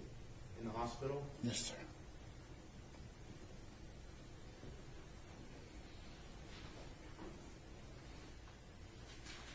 May I approach the witness, Your Honor? Yes, sir. I'm showing you what's been marked as State's Exhibit 89. Do you recognize that? Yes, sir. What's that a picture of? My sisters came out to visit me 2018 before one of my deployments. They hadn't had a chance to visit an overseas tour, so I was really happy they had a chance to come out. So I see you and four women. Who's the fourth woman? Our cousin Reese, she grew up with us. Okay, starting on your left, can you identify each person in this picture? To my left is Amber, then it's me, my cousin Reese, then Ashley, and then Atatiana. At this time, Your Honor, State would offer State's Exhibit 89 for all purposes. No further objection, Judge. Your previous objections remain overruled, and states exhibit. Your objections are overruled. States Exhibit 89 is admitted. Your Honor, permission to publish using the board. I think Yes, sir. we're warming it up. Okay. Oh.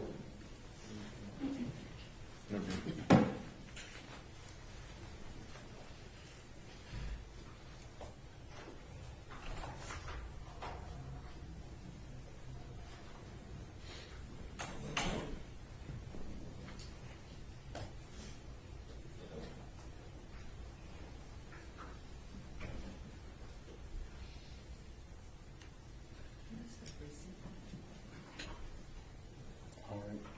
It's C-E-R-E-S-E. C-E-R-E. I'm going to mess it up. I'm not too sure. Okay, Darius, again, if you could start from the juror's left and your left, identify everybody in this picture. Yes. To my left is the first person that pictures my sister Amber Carr. I'm in the middle. The lady next to me is my cousin Cerise, and then Ashley, and then Tatiana.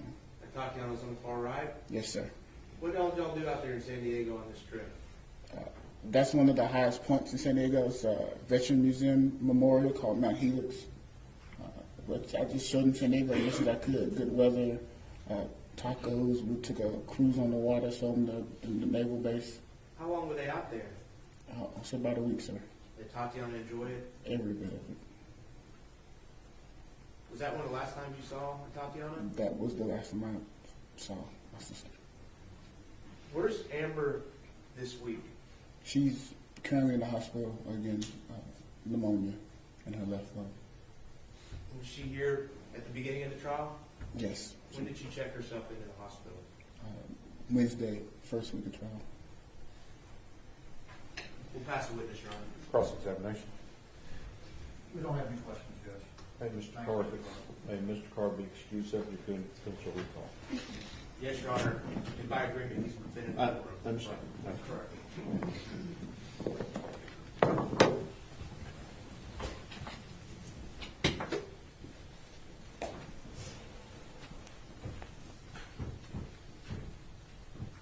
Mr. Smith. Your Honor, ladies and gentlemen of the jury, the state rests. Well, the state would reoffer all evidence from the guilt-innocence phase. And the court will readmit it subject to any potential rulings on objections that remain the same. And, Your Honor, ladies and gentlemen of the jury, the state rests its punishment case. Let me see, counsel.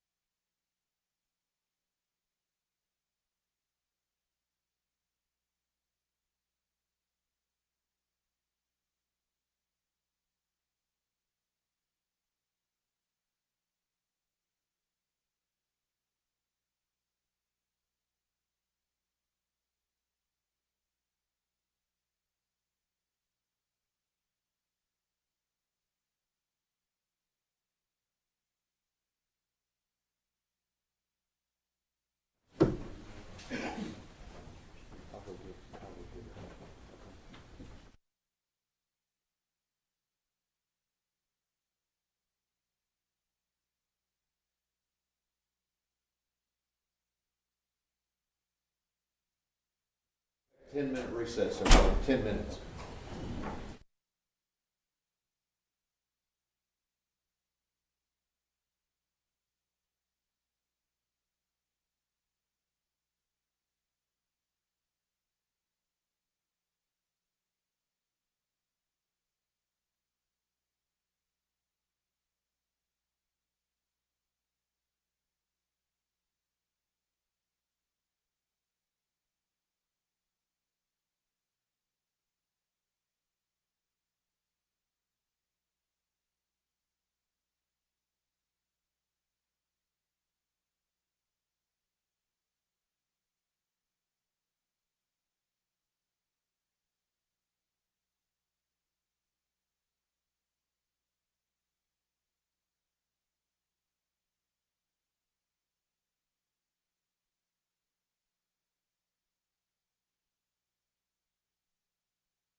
I don't have the general number out of this court, but I do have the general number department-wide. All right, so department-wide, would that cover all the felony courts, or is that all the misdemeanor courts as well? I have both numbers. All right, let's talk about the felony courts. We got 11 district courts that are 11 felony courts in this building, correct? Correct. All right. So out of 11 district courts, how many probationers in total do you have? As of November this year, 10,718. 10,718 people that are on probation for felony offense. Is that right? That's correct. All right. So doing just the basic math, you're going to talk, that's basically going to be a little bit under 1,000, thank you, 974 probationers in each court, if we're just doing an average. Correct. So around 1,000 folks that this judge in particular is responsible for, and as well as you, is that right? That's correct. Okay. Now, you weren't asked these questions, but I want us to educate the jury regarding a field officer versus a court officer. So you are a court officer, right? That's correct. What does it mean to be a field officer? The field officer is the one who supervises the people that are on probation. So do you not yourself supervise that person? No, I do not. Okay. So when you were asked questions by defense counsel regarding the types of supervision, that's going to be the field officer that's having that contact, correct? That's correct. And would they be the ones that determine if that person needs to have more close contact, maybe weekly or calling in daily, or would that be this judge? It could be either one. More than likely, the field officer would be the one making the recommendation. And typically speaking, though, when we talk about the conditions of probation, they start off from a place of they're going to report about once a month, right? That's correct. And when we say report, they actually have to come up to this building or somewhere different? They go over to the field service unit, whichever office they get assigned to. And when they go over there to the field office and talk to their supervision officer, about how long are they spending with them? It ranges. It could be at least 15 minutes, or it could be an hour. It just depends on what the situation is and what they're doing at that visit. And typically, the first time they're going and talking to the CSCD field officer, they're going to go over all these conditions, right? That's correct. All the expectations of this judge, right? Right. And make sure they understand what is expected of them, correct? That's correct. That first meeting is probably going to be a bit longer than maybe those check-ins as they get through probation, right? That's correct. So, in general, you said as little as 15, sometimes an hour, but we're not having a whole lot of interaction with these folks once a month, right? Not necessarily if you're only counting the office visit alone. And they're also home visits. Yes. And is that, do we see that on the conditions of, the standard conditions of community supervision? Yes. Okay. And how often, even though it says permit the supervision officer to visit your home or elsewhere at the time, is that something that's typically done where the probation officers are going out to these 974 folks' houses? Not every month. Okay. And so can you give me an idea about, let's just say of an entire year, how many of the probationers, is it half that y'all are going out to their houses, less than half?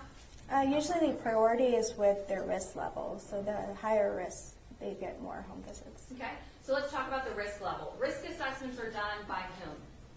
We have an assessment unit that does the assessments initially, and then the field officer will do it from then forward. And so for risk assessment, when we start talking about, is it low, medium, high? What are the different ranges? It's basically low, medium, high is the basic ranges. Do you know about how many high-risk probationers you guys have in this court, roughly? I do not. Okay. But if we've got about 1,000 folks, any idea if it's about half of those folks are high risk? Or do you don't know for sure? I do not know for sure. But when we talk about the risk assessment, that is based on the information in part of what the defendant, the probationer, tells them, correct? Correct. Part of it is. And what are the other parts? We have prior criminal history, right? Correct. Okay. Any violent offenses, correct? Correct. Okay. What else is considered? For the assessment, we also go through what information that we do have, and then related to it, the information the defendant says. Okay, explain that to me. What do you mean, what information you do have, and as it relates to what the defendant tells you? For example, if we have a new offense, well, not a new offense, but let's say we look at the criminal history and the defendant is underreporting what is on the criminal history, we would trump it with the actual criminal history. I gotcha. But if somebody doesn't have any criminal history, then that's going to be a factor into the risk assessment, correct? Correct. Any documented criminal history, right? Correct. Okay. And so overall, in this particular case, if somebody doesn't have any prior felony convictions, any documented criminal history, and they are charged and now convicted of manslaughter, and then what other information is going to be considered on that risk assessment? We have the education, employment, financial situation, family and social support, neighborhood, substance abuse, criminal attitudes, behavioral patterns, and peer associations. Okay. So if you have a supportive family member that has lots of family and friends that are willing to be there for you, you got a job, and you otherwise have a good attitude, do you expect that person to be on the high risk? I do not. Not necessarily, right? And as far as those that are on the high risk, we also have probationers that commit new offenses that are on the low risk, correct? Correct. We have people that commit new offenses every day here in Tarrant County that are on the medium risk. That's correct. And the high risk too. That's correct. In fact, even though it purports to try to predict the level of risk, we have folks every day that we hope and we pray that they won't commit a new offense, but they do anyway, correct? That's correct. And when we talked about GPS earlier, have you had folks that have cut off their GPS and escaped this county and this state before? Yes, we have. Out of this court?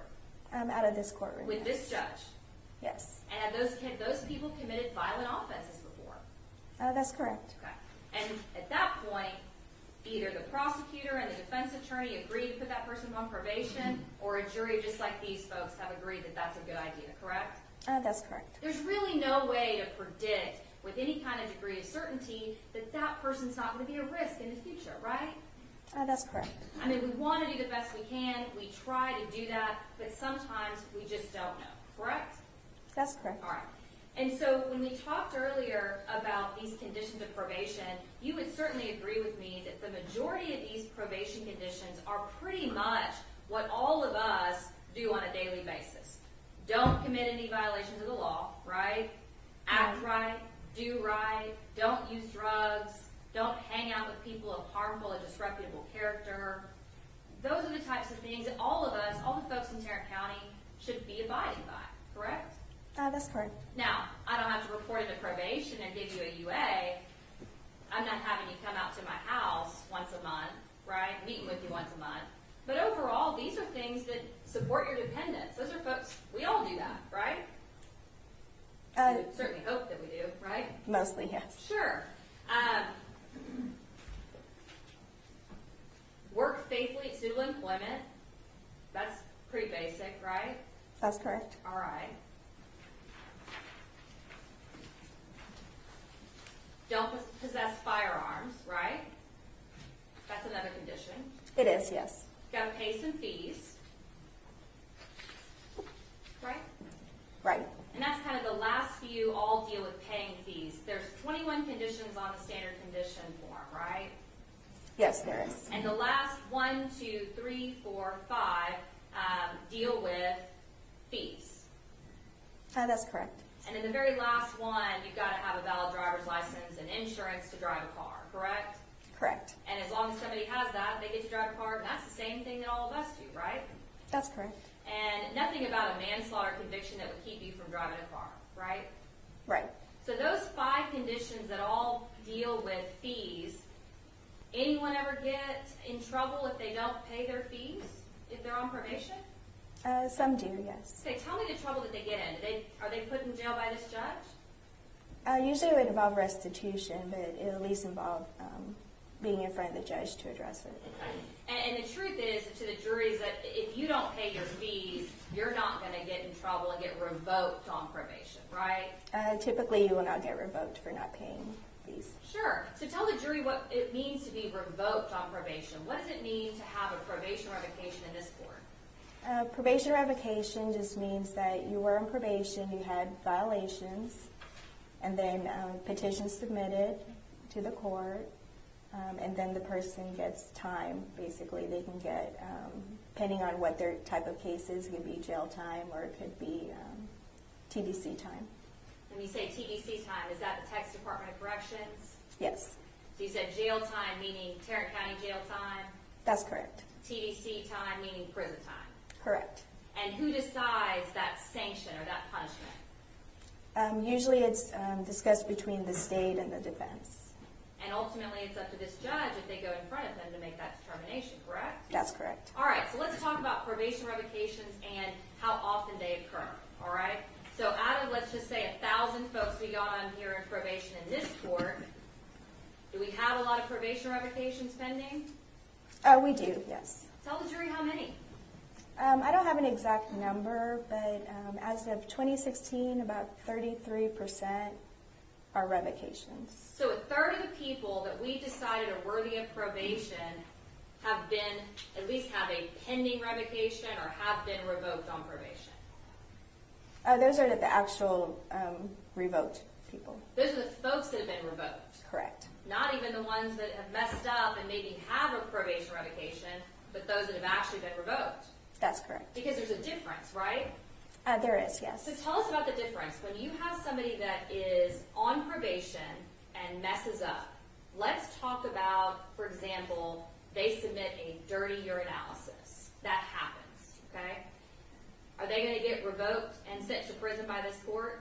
Not necessarily. That doesn't happen very often, and that's not just this judge. That's across all the district courts, correct? That's correct. Typically, if there's one or two small violations, the judges are not immediately revoking these folks and sending them to prison, right?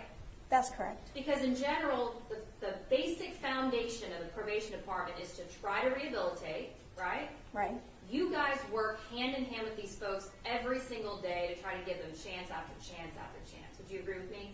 I agree with that. In fact, sometimes when we're in front of the court asking for this person to be revoked and sent to prison, we've been in front of the court multiple times with multiple violations, right? That's correct. And really, when someone violates probation, most of the time, that's a circumstance where they've committed a new offense, right? Right.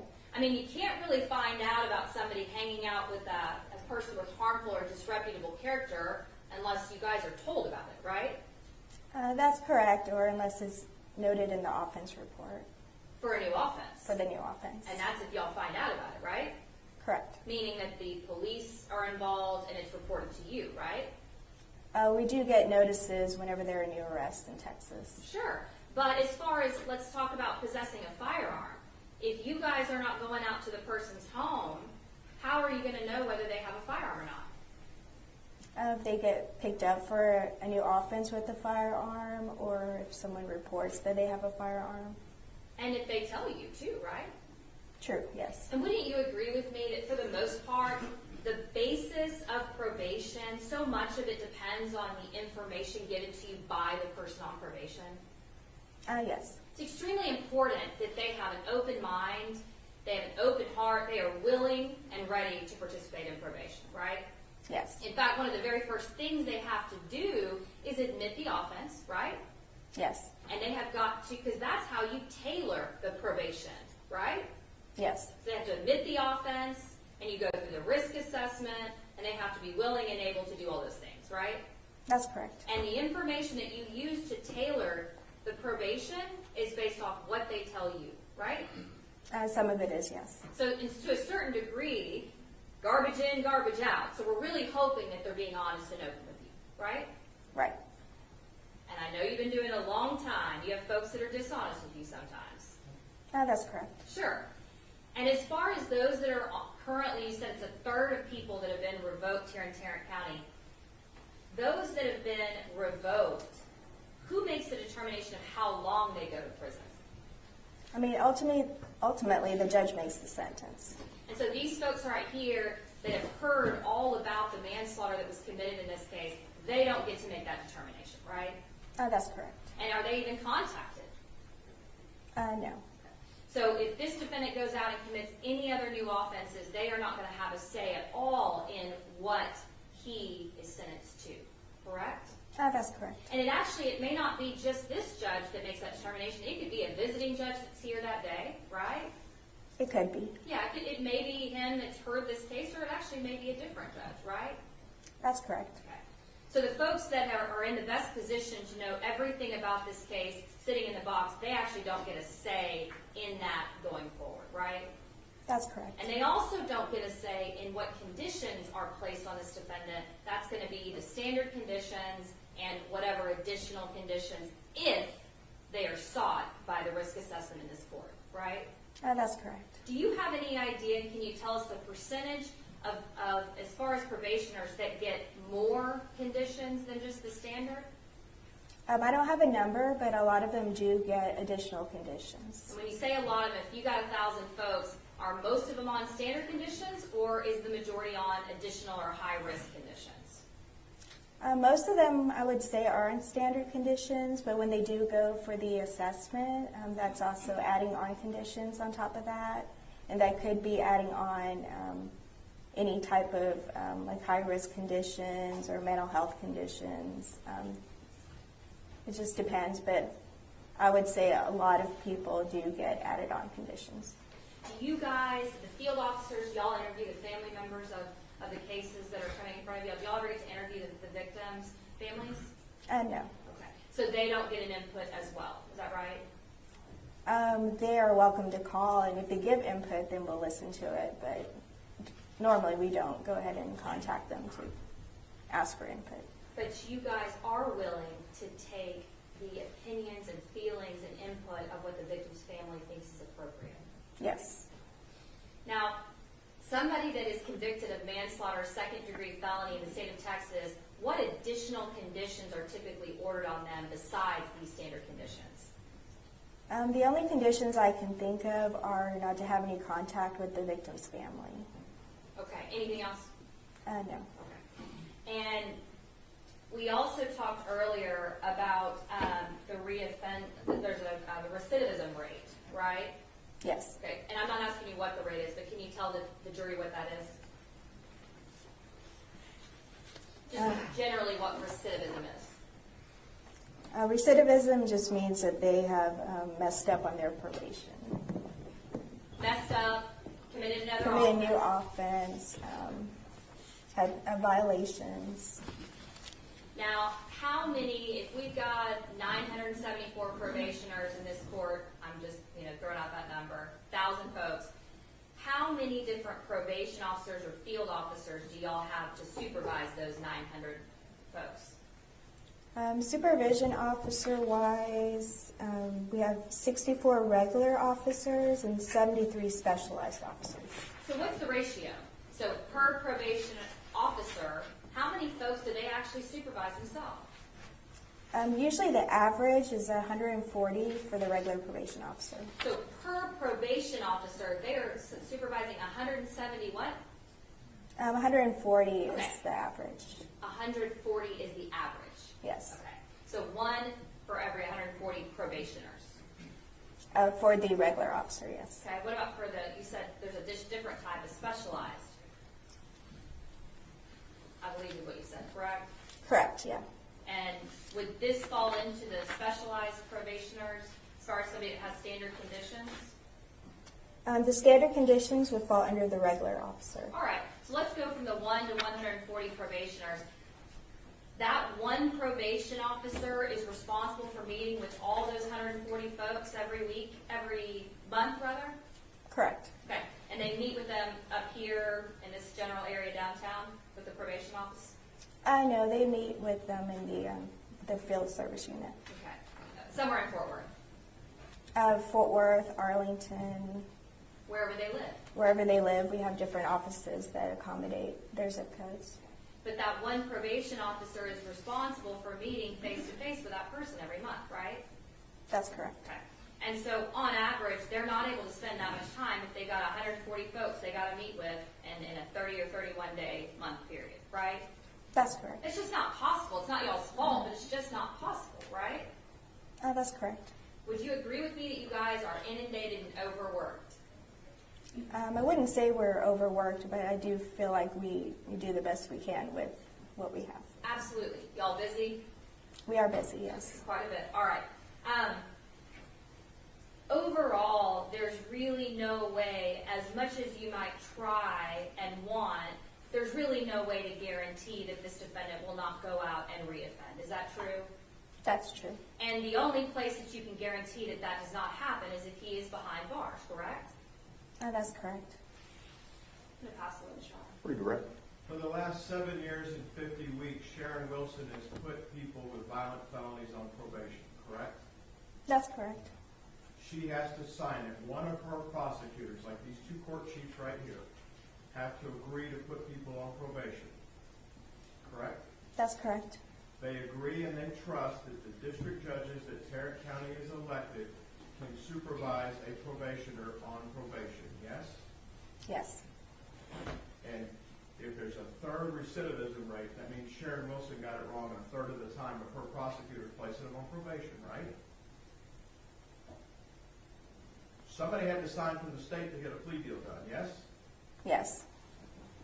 You have to judge the individual, and it's not just self-reporting.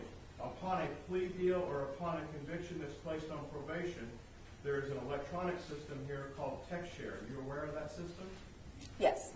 And I think the jury's heard a little bit about the discovery issue. So if there's 307 files in TextShare assigned to this case, the state opens up the 307 files to probation through you, and you have a system at probation now, a new statewide system, to consume all that data so you can verify what any probationer is telling you, correct? That's correct. So you have a meter, whether somebody's telling you the truth based on the facts as you know it from what the official report is from the police department, correct? Correct. Thank you. Pass the witness. Ms. Diener, Nothing further, Your Honor. may Ms. Livingston be excused subject to any potential recall? No objection from the state. Yes, Your Honor. Thank you, Christina. Thank you.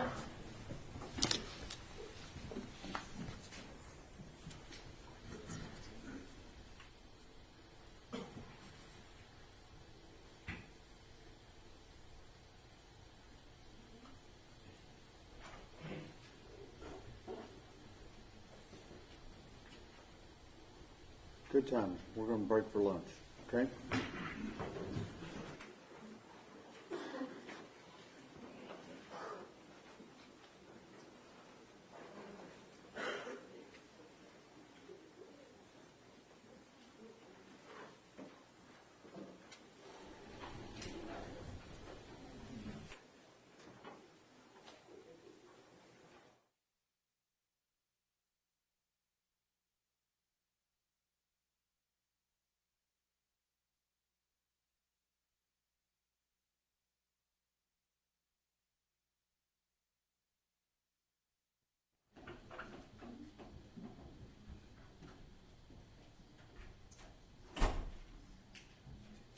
We'll resume at 1:45, everybody, 1:45.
Both sides ready for the jury?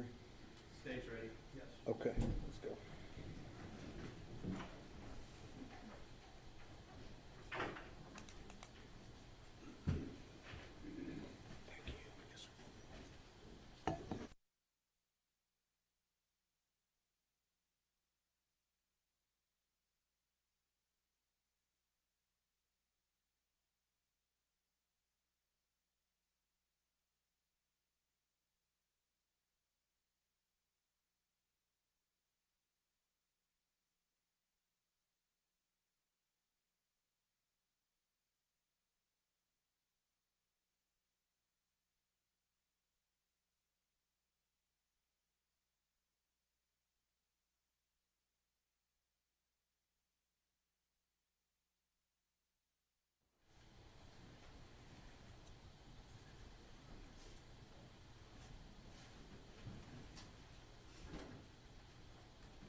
Everyone may be seated.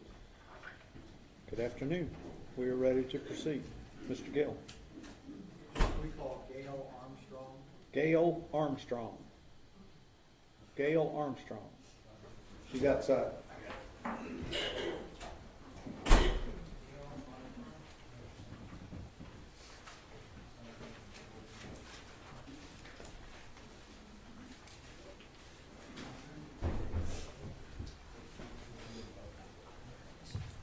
Come on, please, man.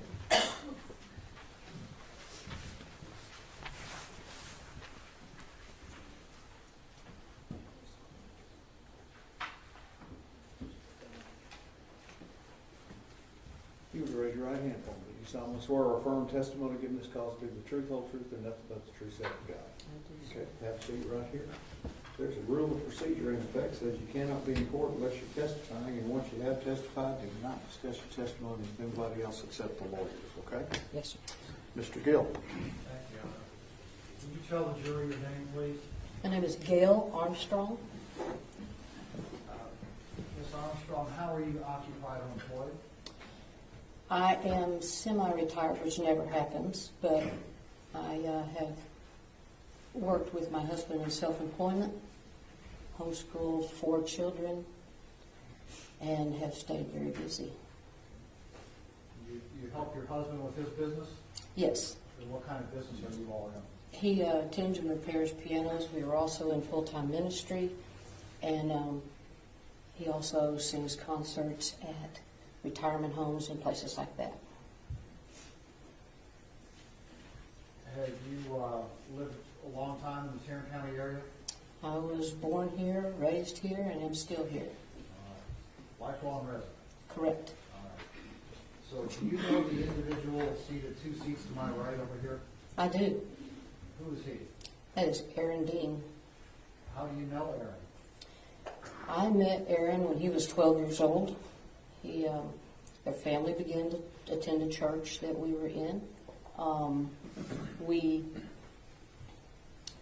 We also home educated as well as his family, and we had started a choir, Metroplex wide, for those kiddos. And so Aaron became a member of that when he was 13, which would have been, so I guess I've known him about 26 years. And I guess you know his entire family? I do. And you met them through the homeschool network? Yes. And has there been a period of time when y'all have gone to church together? Yes, we actually helped start a church with his family and then continued on for another 12 or so years in the same church. And where was that church located? We started a church in Mansfield Family Church, and then from there we attended Fair Park Baptist Church in Crowley. And my husband was minister of music and youth at the last church I mentioned. And was Aaron a member at that church also? Yes. Okay, so was he? Did he have anything to do with the youth ministry that your husband ran? Well, yes, he was a member of the choir. Now, the homeschool choir met weekly, but we did concerts on Sundays, so a couple of times a week with that. Over the course of the 19 years that we had that choir, Aaron was probably their most of that time until he graduated from college, because we went from high school choir to college of career, all the way down to the younger ones. So, there was the homeschool choir, that's one group, correct. and then the church choir is actually a different group. Well, the church itself, yes, The different ministries, there was things that at church that were separate from that choir. The choir we had took tours on a yearly basis all over the country, and so we heavily depended on young men like Aaron to load the suitcases and open the doors. So what kind of things would Aaron do to help with that choir ministry? He was quite knowledgeable with the sound equipment. And then, like I said, there was always setup, chairs and things to move at the church that would not normally be there, or the places that we would rehearse. And then, like I said, when we would go anywhere, we had to carry equipment. Aaron was always there to help set up and load whatever we needed. So what kind of guy did you come to know Aaron to be? He's a great guy. He led by example. Of course, he's been raised to be that way. But I just have a couple of circumstances I really remember when we were, say, loading up buses, and as young men have a tendency to do, they would become distracted, and he would kind of lead the crew. But he was never demonstrative about that. He's like, hey, we got more to do, but he would do that while he was doing it, you know. He definitely led by leadership and just coaching, you know, the younger guys as he got older. He always did what we asked him to do, and if we needed something done, he would ask if he could help with that. He's very skilled musically, and so there were times when my husband couldn't do a rehearsal. Aaron would step in. He'd ask what he could do and what he should do, and did exactly what, my husband's name is Craig, so exactly what Craig asked him to do. And you know what, I was talking to somebody the other day, and I said, Action, Your Honor, non-responsive. Sustained. Do you have another example that you'd like to share with the jury?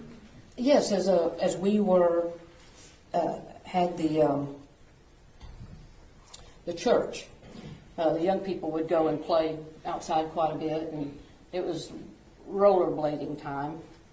And one thing I always admired about Aaron was that, now we have 4 daughters, 3 are biological, and 1 is a mixed race that we adopted. So he was always the gentleman that even though there was a goal line for the race, if someone fell, he would stop and pick them up. So Aaron was always had other people in consideration for what he was doing. You told me about a time when you all needed some fence repair, and Aaron assisted with that? Yes, just recently we made a move to relocate from my East Fort Worth home where I actually grew up in, and my husband's health issues didn't allow him to set T-posts. I was like, oh, I was going to do it, and I needed help. So I tagged Aaron, and I thought, can you help me put this fence up? Of course, he actually put the fence up, and I kind of helped him, which I will never do again. Fencing is not my deal now. But Aaron worked relentlessly to do that for us, and he had other things he had to stop work for, and he would go do that, and he would be there either early in the morning or stay late at night to get the job done. And straight. He's pretty accurate. So he finishes the jobs he starts? Yes. I mean, whether that was my fence or whether it was working in the music programs that we had, there was never a time that we couldn't count on Aaron finishing or doing what he said he would do. Never. said earlier that he's respectful of other people. Always. We've worked with probably, between our church work and the choir, well over 1,000 young people. And I never observed a roll of the eyes from Aaron. He's always been respectful and even to other people courteous. He's the door opener. Is he a rule follower? Yes, very much so. That comes with partly with completing his jobs too, but I don't recall ever him challenging me, which I know that, I mean, most of y'all would know when a husband's doing a job, there's a wife somewhere. And I dealt a lot with the young people, and never had an opportunity to ask him to complete something that he had started. And when we take young people on choir tours from Washington, D.C. to New York, and we have teenagers, one time 150, you get a lot of opportunities for young people to challenge the rules. But Aaron was always on top of what he needed to be doing. Did the 150 teenagers include both boys and girls? Yes, and amazingly so. It's not like we had a real low amount of boys. We had a pretty equal amount of boys and girls, young women, 13 to 18 on most of our tours.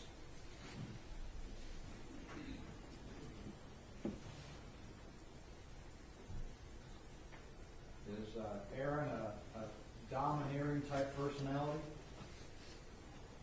No, not at all. He's very approachable, very courteous in anything that we asked or needed him to do. Not pushy at all. Is he egotistical? I wouldn't describe him as egotistical. I would say Aaron has strived to be accurate and know what he needed to do. Confident when we gave him a job, but not egotistical. Did he give you the impression you felt he was superior to other people? No, I wouldn't say so. He has leadership skills, and other people look to him to find out what it was they might need to do. But as far as, no, he's a very approachable, humble young man. We pass the witness. Cross-examination. I have a moment, Your Honor. Yes, sir.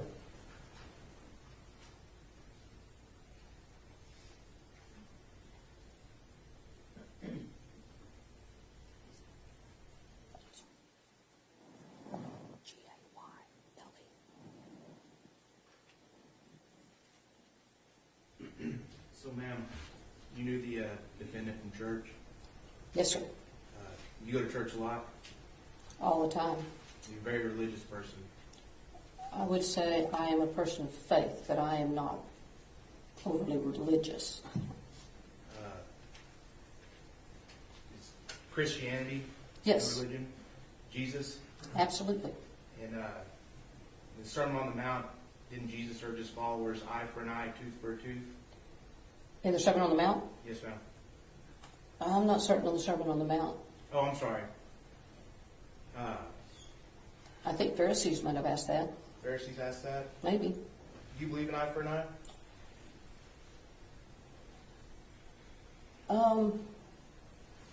I think personal perspective and understanding is that we serve a God of love and mercy and forgiveness. And we are expected to be Christ-like. So I don't know that eye for an eye always applies. Is it Christ-like to touch a woman who does not want to be touched? No. Is it Christ-like to take the life of another person? I think the Bible defers several things. There is unjustly, and then there is a time that, as in the scripture it talks about, there's a time to kill, time to, there are situations that God allows us to exert discernment in. You don't agree with this jury's verdict, do you? I don't know that I don't agree. I know that a tragic thing happened and a young woman lost her life. Do you think the defendant should be held accountable for that woman losing her life?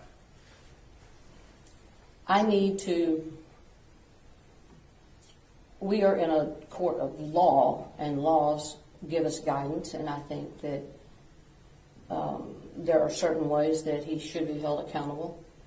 Do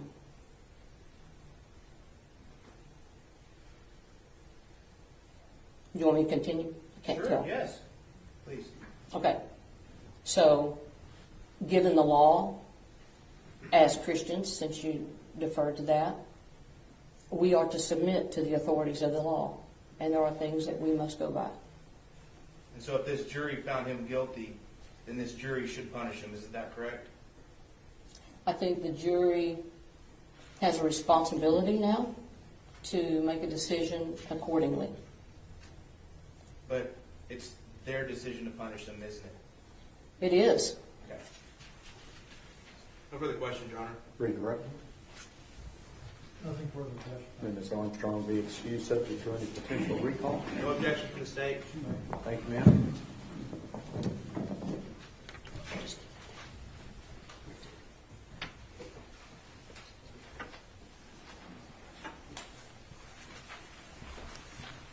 Mr. Gill? Tom Dugan. Tom Dugan.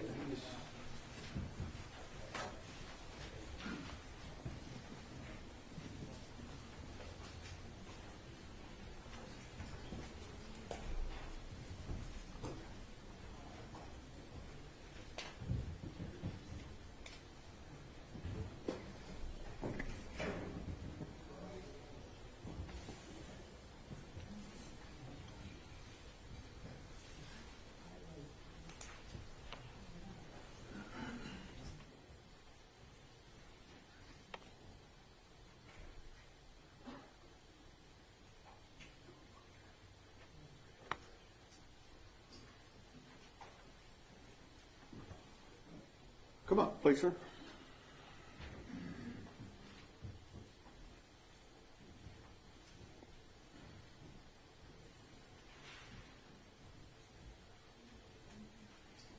Raise your right hand for me. Solemnly swear or affirm testimony given this cause to be the truth, whole truth, nothing but the truth, so help you God. Yes, Your Honor. Have a seat. Rule of procedures in effect says you cannot be in court unless you're testifying. Once you have testified, don't discuss your testimony with anybody else except the lawyers. Okay? Yes, sir. Do you have a spelling? First and last name and spell it for the court reporter, please. First name Thomas, Thomas. Last name is Dugan, Dugan. Mr. Gill.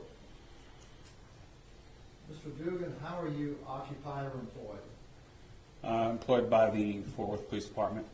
I'm a detective in the West Side General Assignment. So you're a Fort Worth Police Department officer.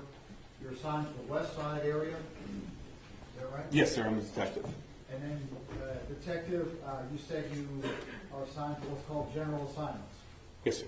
What does that mean?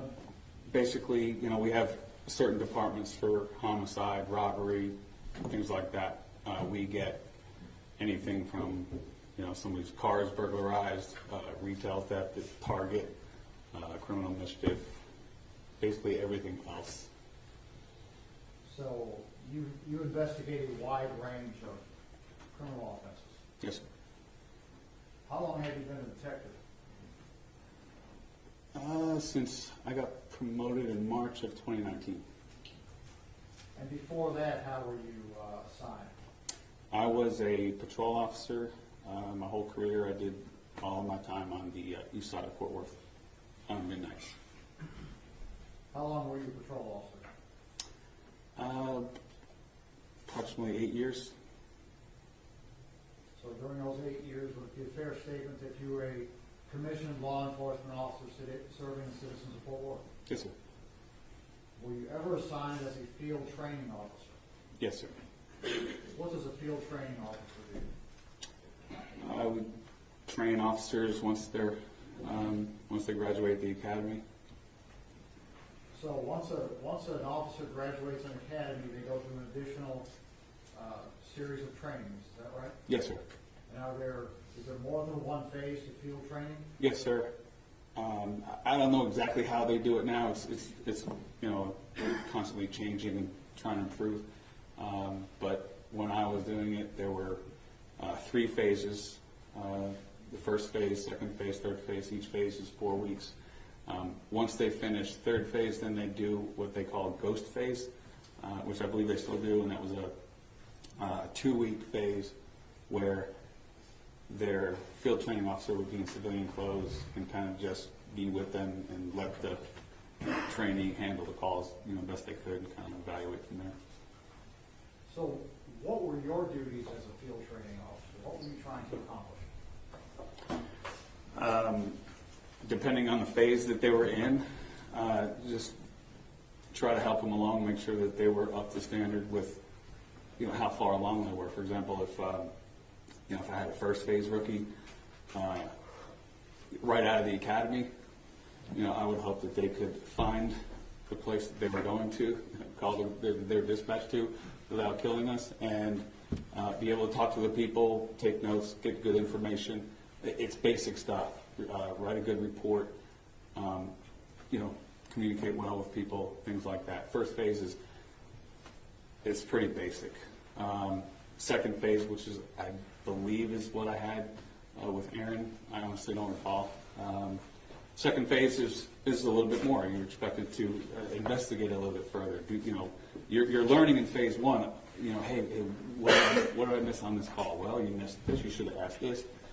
Things like that. The second phase, they should be a little bit more in tune with what's going on, what they're doing. Third phase, and so on. So you generally expect an officer to improve as they go through the various phases, right? Yes, sir. In their learning process to become a full-time Fort Worth police officer. Yes, sir. Now, do you know the gentleman over here 2 seats to my right? Yes, I do. Who is that? It's Aaron Dean. Did you know Aaron Dean to be a Fort Worth police officer? Yes. In fact, were you Aaron Dean's field training officer at one point? Yes, sir. Do you remember approximately when that was? I believe it was in 2018 sometime. I'm not sure. I believe it was 2018. Would it be a fair statement that as a field training officer, you have supervised and trained a number of different Fort Worth police officers? Yes, sir. Some better than others? Yes, sir. Do you recall what phase of field training you were assigned to Aaron? As I said, I wouldn't stake my life on it. I believe it was second phase. I don't believe it was first phase, and I recall him being in another phase after I had him, I think on day shift, but like I said, I believe it was second phase. So would this have occurred on the east side, East Division of Fort Worth? Our training, yes, sir. And approximately how long a period of time do these phases of field training last? 4 weeks. So approximately a month? Yes, sir. Would you be with the officer that's being trained for the entire shift? Yes, sir. Yeah, I give or take, a few minutes here and there, like at the sector or something like that. But yeah, generally the whole shift we're together. Like on calls out, yes. And how did you find Aaron to be as a field trainee? For the phase that I had him, specifically, like I can't recall any specific call that we were on. As you mentioned, I had countless rookies that I trained. So, but nothing ever stood out to me that there was any issue. If there were issues, they were documented. I do specifically recall him being willing to learn and wanting to learn. Sometimes you have, kids coming out of the academy, they're 20-nothing years old, and they think they know everything. Aaron was very humble. He wasn't that way.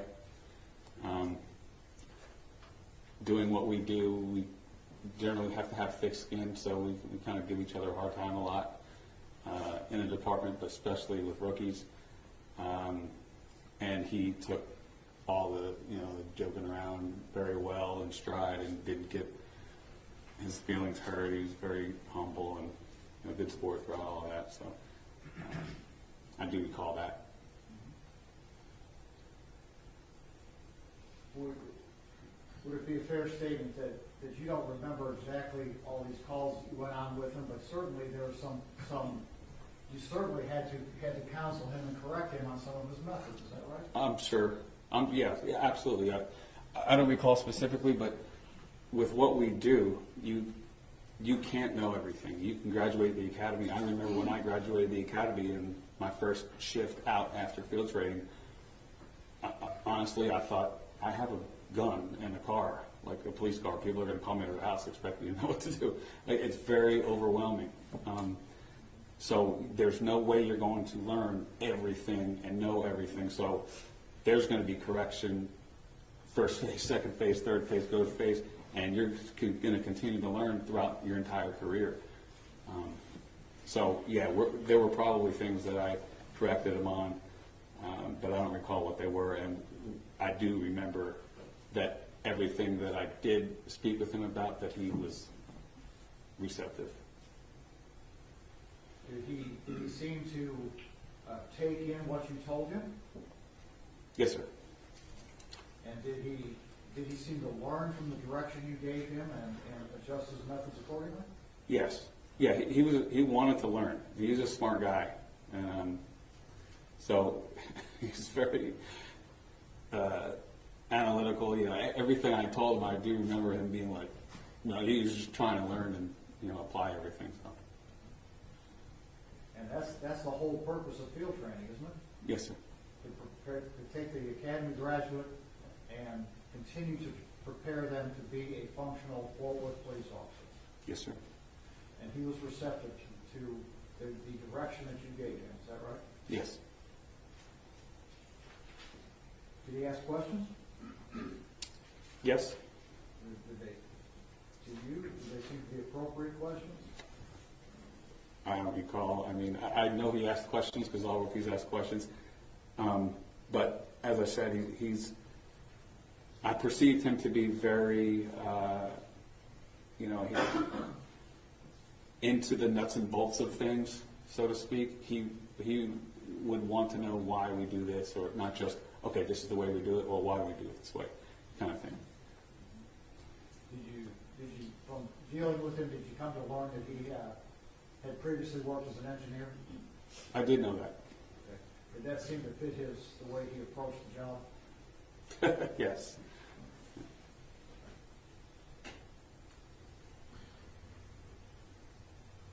So you mentioned a few minutes ago that part of the job is training the officers to interact with the public. Yes. Is interaction with the public a big part of being a police officer? Yes, sir. Probably the biggest. And it's what we do. And how did Aaron do with his interaction with the public?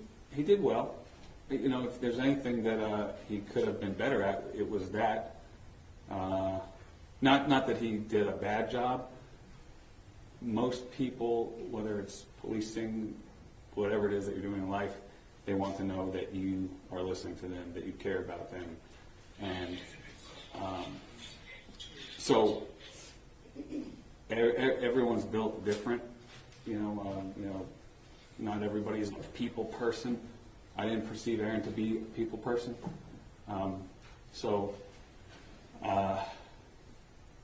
Maybe I perceived him to be a little nervous. I didn't know what it was, but I know that was probably one of the areas that he struggled with, is interacting with people. It was just the way, I believe it was just the way he's made. The engineer there? Yes.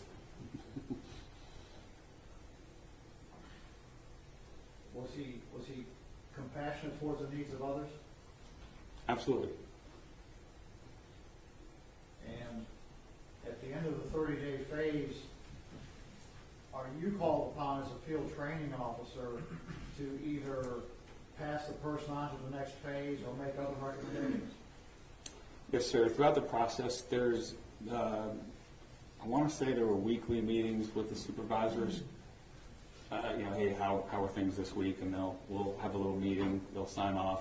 It's a weekly basis, and then at the end, I would recommend either they could repeat the phase, the entire phase, make recommendations from there, or recommend that they go on to the next phase. And over the course of your duties as a field training officer, were there trainees that you recommended repeat the phase that you were training them on? Yes. What did you do with Aaron? I recommended he go on to the next phase. Did you do so? Yes, sir. Have you and Aaron kept in touch since you were his field training officer? Yes, sir. In fact, have you kept in touch with him after the event that we're here about today? Yes, sir.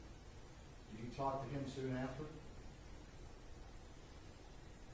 What was his demeanor at that time?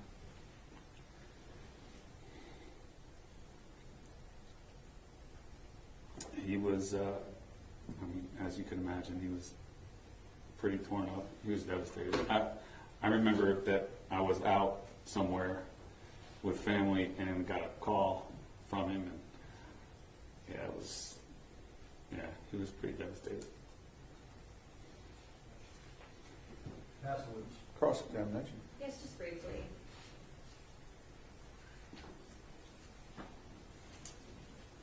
You just talked about him reaching out and keeping in touch with you. What did he tell you had happened about in this particular case? He didn't give specifics, and I didn't want to ask. He basically said, hey, I was involved in a shooting last night. I don't remember exactly what he said. I do recall not wanting to ask, just because I've been on scene and involved in certain things, and I never wanted to ask an officer, about that right off the bat. I just didn't feel comfortable doing that, and I didn't know how he would react to it, so I kind of just was there to listen to whatever he said. Okay, and over the last 3 years, have you guys talked about what happened? No, not in detail. I've asked him about the case, how things are going, things like that. I never initiated that kind of stuff with him because I figured he talked about it enough with his lawyers and family. Then whenever I would talk to him, it was kind of like a escape. We did lunch a few times, I think, and talked about meaningless things, sports and whatnot. Do you want to know? Do I want to know what? Do you want to know what happened? I have an idea of what happened, but I don't know the facts of everything of the case now. Well, sure, because you weren't able to sit in here in the last few weeks, correct? No, I was not here. No, ma'am. And you haven't reviewed any evidence in the case, correct?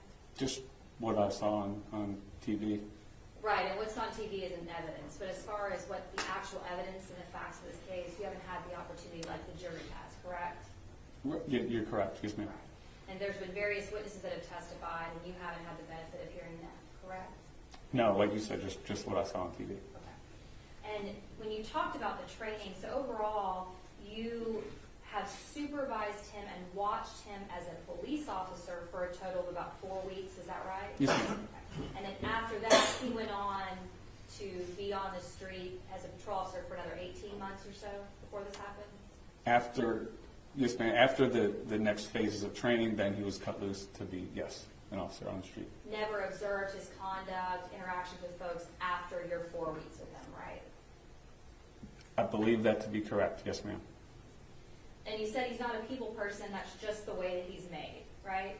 That's the way I perceived him. Like I said, I was with him for a month. Not that long. Okay. Yes, ma'am. And when we talked about the academy, you certainly went to the academy, correct? Yes, ma'am. Right. And in the academy, there are different training scenarios that you go through in order to determine, just try to teach people what to do and what not to do, right? Yes. And a lot of times those training scenarios that are in the academy are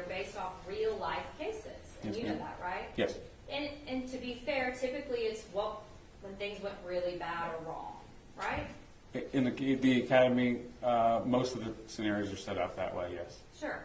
Something happened and it went south, and how do we avoid that from happening again, right? Yes, ma'am. Because in a controlled environment, that's the opportunity that we have. We're outside of the streets.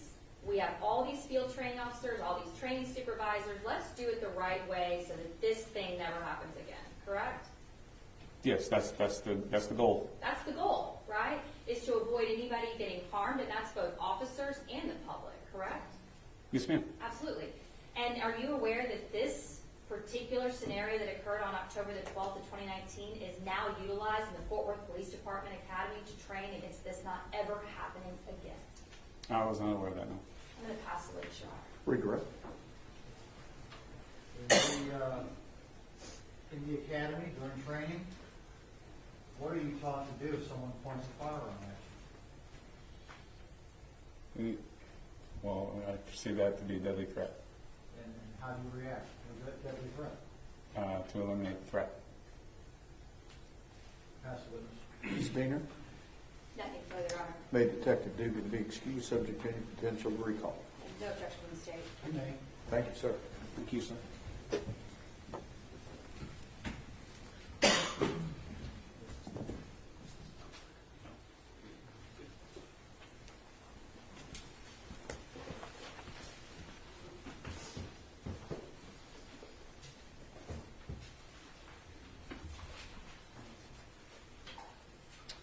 Mr. Gill? Donna Dean. Donna Dean. Yes, that's fine.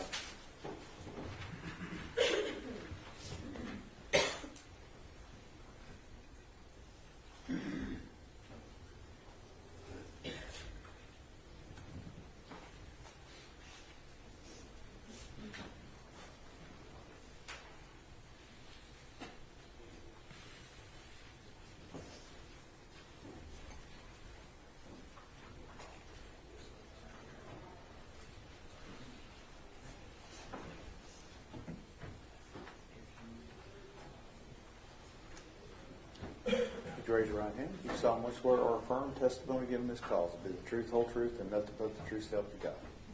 Have a seat, please, ma'am. Mr. Gill. Good afternoon. Good afternoon. Would you tell the jury your name, please? I'm Donna Dean. Donna, are you Aaron's mother? Yes, I am. And would you tell the jury what your immediate family consists of, please? My husband and I have been married for 46 years, and we have 6 children. The oldest is a daughter, and then 4 sons and a younger daughter. 2 sons are married, and we have 4 grandchildren. Would you tell us the names of your children starting from oldest to youngest? Ashley, Aaron, Andrew, Austin, Adam, Alyssa. And are several of the kids here today? Yes, they are. And could you tell us your husband's name? Larry. Is he here today also? He is, yes. And have you all been present here for most of the trial? Yes, we have been here for all of it. So all the kids' names begin with A? Yes, sir. That probably didn't happen by accident, did it? No, the first 2 were kind of like, we like those names, and then after that, we just said, hey, this is the pattern, we'll just keep it up. Have they ever been referred to as the A team? 6 A's usually, that's what they're referred to. So where is Aaron in the chronology of children? He's the second born. So he has an older sister, Ashley, and then it goes Aaron. Is that correct? Yes, sir. So how old is Aaron today? Aaron is 38. And was Aaron and the rest of your kids, were they all raised here in the Dallas-Fort Worth area? Yes, yes. And primarily where? In Arlington. Was Aaron born in Arlington? Yes, Pretty much lived in Arlington his entire life? yes. Where did the kids go to school? We homeschooled our children all the way through high school. you were the school mom for 6 kids? Yes, sir. So were you a stay-at-home mom then? Yes. I was formerly a nurse, but I stayed home with my children once they were born. Is that about the time the kids started getting to school age and decided to stay home? Yeah, a little bit earlier, but yeah. Okay. So what kind of work did Larry do? For a number of years, he was self-employed with a computer business. His primary clients are small businesses. He's their IT person. He's done some other things after the economy crashed in 08 and 09. It took down several of our clients. And he did some private security work, and he still maintains some clients he's had for years. So he's mostly retired, but still has a few good clients he takes care of? Yes. Mm-hmm. So what did the homeschooling consist of? With homeschooling here in Texas, the parents are responsible for everything from curriculum selection, planning, how to implement the curriculum, daily scheduling, evaluating students, and bringing them to completion, or if somebody wants to enter their children into a classroom.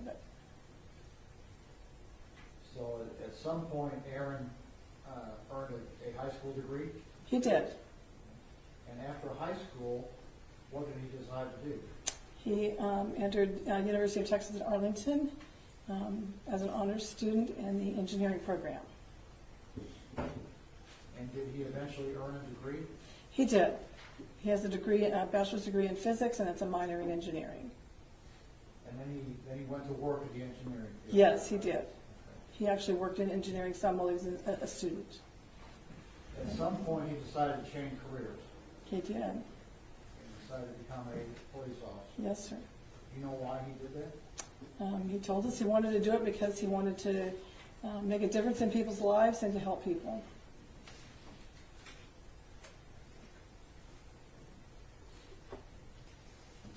So how did the kids treat each other growing up?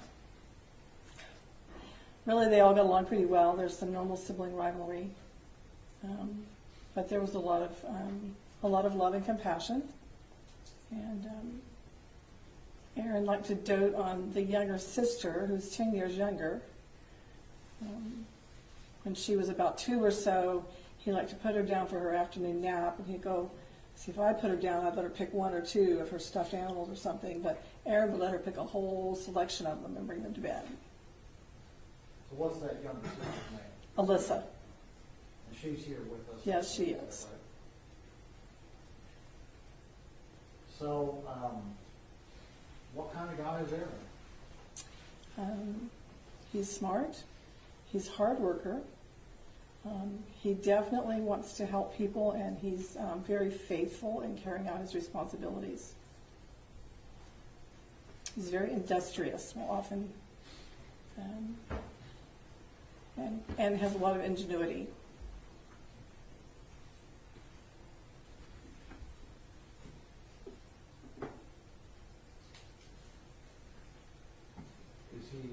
Does he have the ability to follow rules? Yes, sir. He was a good rule follower. Has he been doing that his entire life? Yes. I mean, it's, children have to be corrected, but Aaron didn't break rules or anything as a young person or a teenager. How does he deal with other people? How is he around other folks? He enjoys talking to people. He has a lot of wide-ranging interests. So oftentimes he has conversations with people from all walks of life. He's heard testimony about he's a musician. He loves history. He's well-read on a variety of topics, including many literature topics, classic literature. So he can converse on many topics and enjoys that, with talking with people and doing projects with people, helping. How does he help other people? Over the years, when he was younger, when he was high school or college, I think it was maybe in college, he was several times he would house sit for some friends when they were gone, different friends, very friends. And he had some interesting experiences. He grew up, we had a cat, and then some of these friends had cats and dogs and fish and chickens. And he did yard work typically. One friend was a widow lady and needed a lot of help around her place. She had a place with a, not acreage, but a very large yard, and it needed some work, and Aaron would often go over and help do the yard work or make repairs. When he was growing up, did he have any particular hobbies? Yes. He loved to build with any kind of construction toys that kids play with, Legos. We did a lot of Legos and Connects. A lot of kids like to build their Lego model, as it pictures, and then they set it on a shelf, and that's great. They've got a great display. Aaron's idea was you'd build it, and he looks at it and say, "I wonder what happens if," And then he always loved airplanes, aircraft, and one day as he was getting into probably, I'm going to guess about the 9th grade when he did geometry, 8th or 9th grade, and couldn't figure out where he was, and I looked and he was in the garage, and he had a lot of paper out there, and he was out there measuring and everything, and he said, "I just figured out how to make the angles on the airplane, on the wings correct, and now I know how to make these wings right." So, yeah. Did he enjoy woodworking? Yes, he did. He spent that. The first thing I remember he did was, he was probably about 12. I'm not really certain. It's just very simple. He took 2 almost like sticks of wood, but kind of cut on some and notched them, and then put them together to form a cross. And on it he wrote, "Jesus loves you." And he gave it to me, and I still have it on my dresser at home. Did you tell me about a couple of things he did for other folks while he was in high school and college? Yes. When he was in college especially, because he lived at home, but he was obviously on the campus most of the time, most of the days. And a lot of times he would eat at fast food places or whatever. And on several occasions, he encountered people who were in need or were homeless, and he would help them. The first incident that I remember, I think it was in his freshman year of college, and they start school in August, where it's very hot here. And he was at a fast food place up in by UTA. I'm not object, Your Honor. Can I take this witness on board, Ira? Yes. Ma'am, how do you know about what happened at UTA? Did the defendant tell you? He told me. I'm not object, Your Honor, to hearsay. Sustained. Were there occasions where you observed him helping other folks? Certainly there were. Besides the friends that I told you about, there was one homeless man in particular that he helped, and I know he helped him because he gave the man our home phone number. Back then people didn't use their cell phones except for emergencies. And one day I got a phone call, and it was from the city jail, and wanted to know if I would take a call from, I don't remember what his name was now. It's been 20 years ago. But it was the same person that Aaron had encountered, and this man was going to be released, and he needed some help. He didn't know where to go, and anyway, various things happened. We had contact with him off and on, and ended up suggesting that Aaron put him in contact with the Union Gospel Mission here in Fort Worth for some ongoing help. So is that typical, the kind of things that...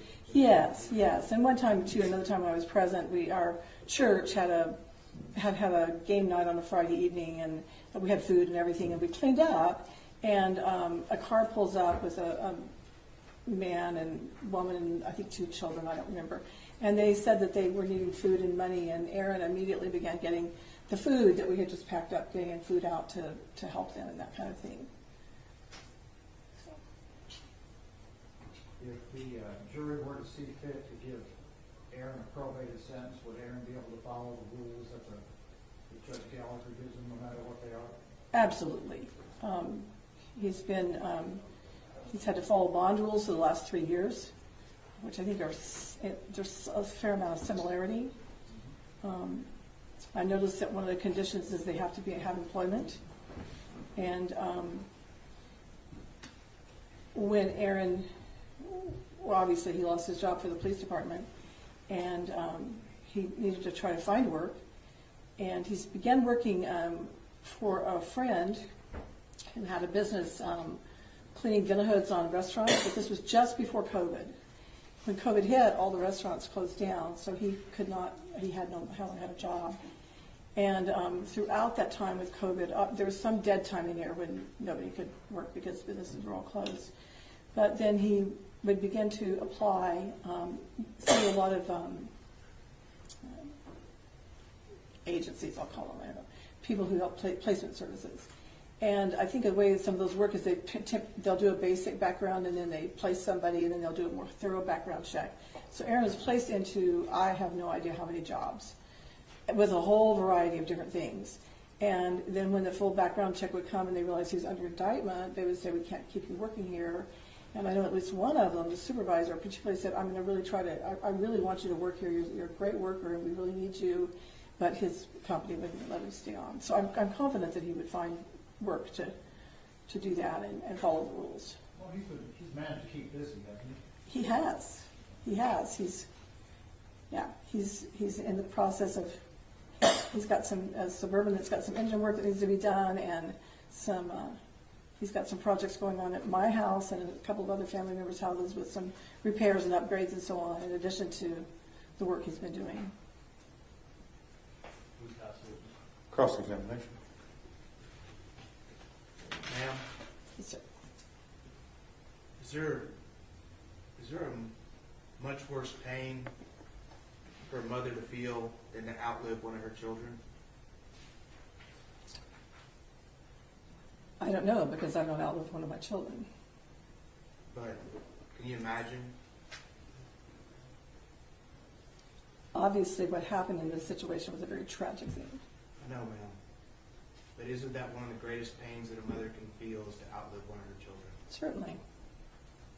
And how many brothers and sisters does the defendant have? He has 2 sisters and 3 brothers. 2 sisters and 3 brothers.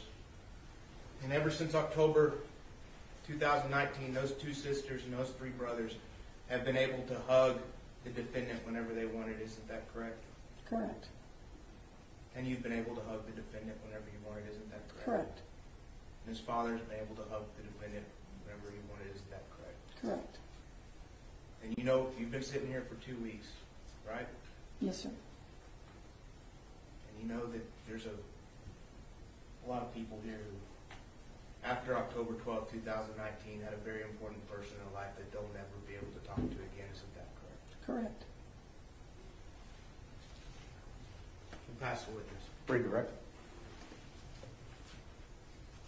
Ms. Dean, you were here yesterday in the courthouse, is that right? Yes, sir. And you were here when the jury reached its verdict, Yes, sir. and then we recessed for the evening? Mm-hmm. And then did you walk from the courthouse to a car that was parked somewhere downtown? I'm going to object, Your Honor, to this line of questioning that we approach. No, I'm going to let him go. Yes, my husband went to pick up the car and picked me up. Okay. Did he pick you up down here next to the courthouse? Yes. Were there other members of the family present?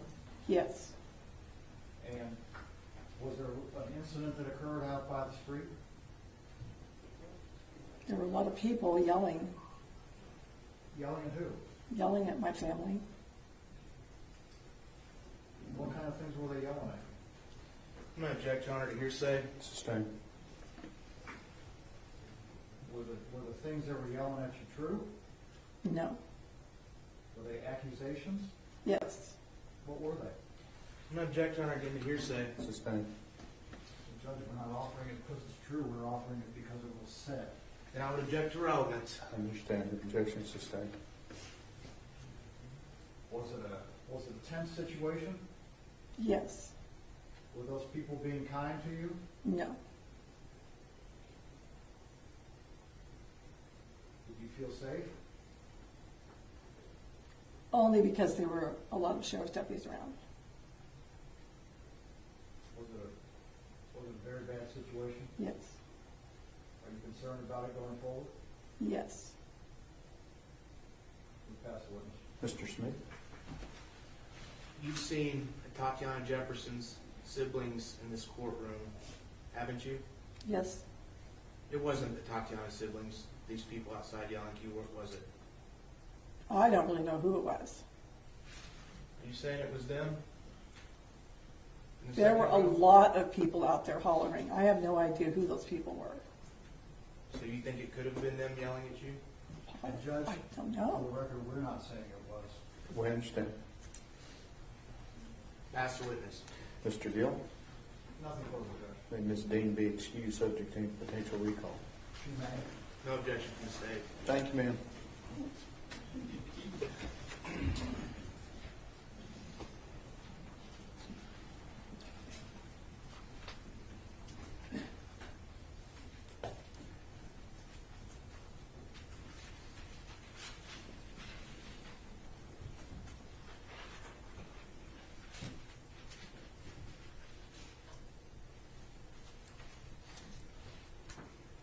Mr. Brissett?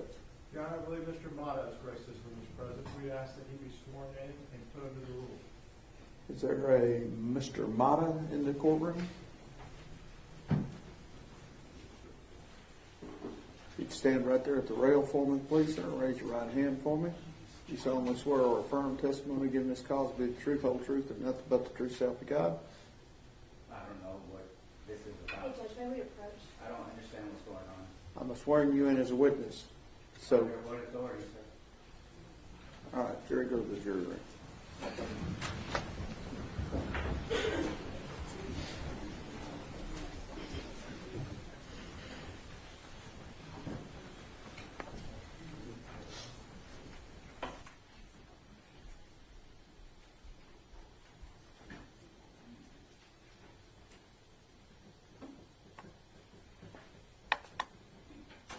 Everyone may be seated. Mr. Mata, is your name Manuel Mata?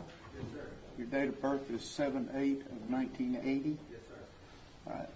I have issued you an oath to testify truthfully. Are you going to take that oath? I have a question, sir. No. Are you going to take that oath? No. All right. You are on bond on some cases. Is that correct? Those bonds are being declared insufficient, Sheriff. For what, sir? What's going on?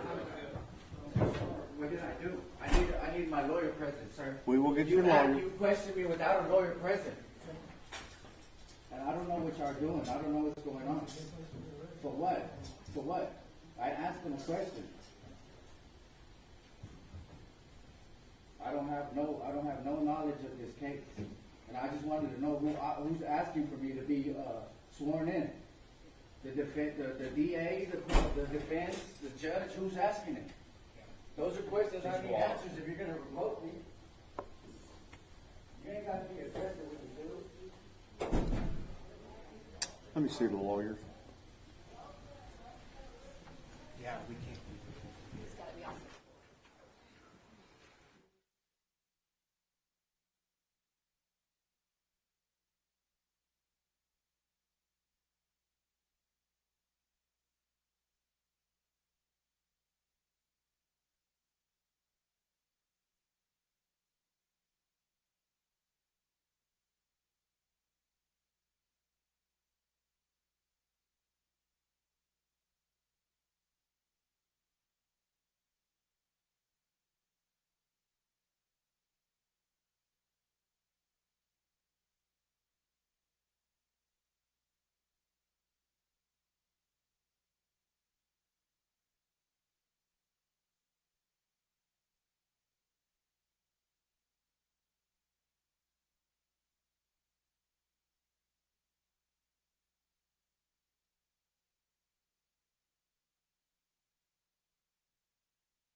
Everyone may be seated. Mr. Gill, who do you have next? Adam Dean. Adam Dean.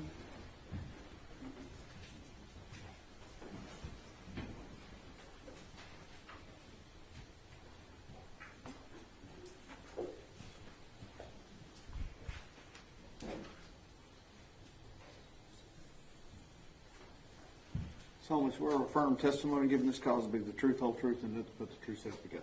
Yes, sir. Thank you, sir. Have a seat. Mr. Gill? Hey, Adam, how old of a man are you? I am 30 years old. You have a family? Yes, sir, I do. What does your family consist of? I have a wife, and I have 2 born children and 1 more on the way. What kind of work do you do? Currently, I am employed as a recruiter or a headhunter. I got into that recently, and I'm excited about it. Okay, so what does a recruiter or headhunter do? Basically, we are interested primarily in getting 2 parties to speak to each other. We go out and we find individuals we consider candidates, people with a marketable skill set, and we go and look for companies that would be interested in that background skill set, and we are primarily interested in getting them to sit down and talk and see if it's a good match for both parties. Do you like that line of work? Yes, sir. I'm enjoying it very much. Are you related to Aaron over here to my right? Yes, sir, I am. He is my older brother. Okay. Approximately how many years apart are the two of you? There's about 8 between us. So you grew up in the same house? Yes, sir, that is correct. Despite the 8-year age difference, were you pretty close? Yes, sir, we were very close. Obviously, when I was younger, I don't remember some of the things. I do remember that he would help us with a variety of projects. I actually remember, as odd as it sounds, taking a bath with him at one point somewhere in my very early childhood. What kind of projects would he help you with? Well, as you've heard already, he was quite the engineer, quite the mechanic, and he constructed a number of Lego and Connects and other kinds of objects, and he enjoyed doing that, enjoyed being with his family doing that, and he would help me with and my siblings with those kinds of things as well. Was he a fun brother to grow up with? He was. We had a number of adventures together, a number of enjoyable activities, as well as the occasional headbutting. As the two of you have grown older, what kind of man has Aaron grown into? Well, Aaron has become a very mature man of integrity, a man who is interested in helping others, in caring for others, serving others. I would say a man who cares about honor and wanting to do the right thing.